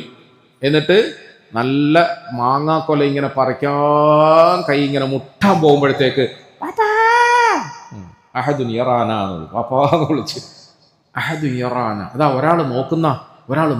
വാപ്പ പെട്ടെന്ന് ഇത്ര കഷ്ടപ്പെട്ട് കിടങ്ങൊക്കെ തുള്ളി മാവിന്റെ മരത്തെ കയറി അടുത്തിങ്ങനെ എത്തിയപ്പോഴാണ് അഹദുൻ യറാന എന്ന് പറഞ്ഞത്. അയാൾ പെട്ടെന്ന് താഴെ തുള്ളുമ്പോൾ സ്വാഭാവികമായിട്ട് അങ്ങനെയല്ലോ, കൈയും കാലെല്ലാം ഒരഞ്ഞ് പുറത്ത് വന്ന്, ആരാ അഹദു യറാന, ഒരാൾ നോക്കുന്നുണ്ട് വാപ്പ, ഒരാൾ നോക്കുന്നുണ്ട്. ആരാടാ നോക്കിയത്? ഇവിടെ ആരെയും കാണുന്നില്ലല്ലോ, ഇവിടെ ആരും ഇല്ലല്ലോ. വീണ്ടും അവൻ പറഞ്ഞു, അഹദു യറാന, ആരാ മോനെ? പറഞ്ഞു, വാപ്പ ആരെങ്കിലും കാണുകയാണെങ്കിൽ വിളിക്കണേ എന്ന് പറഞ്ഞില്ലേ?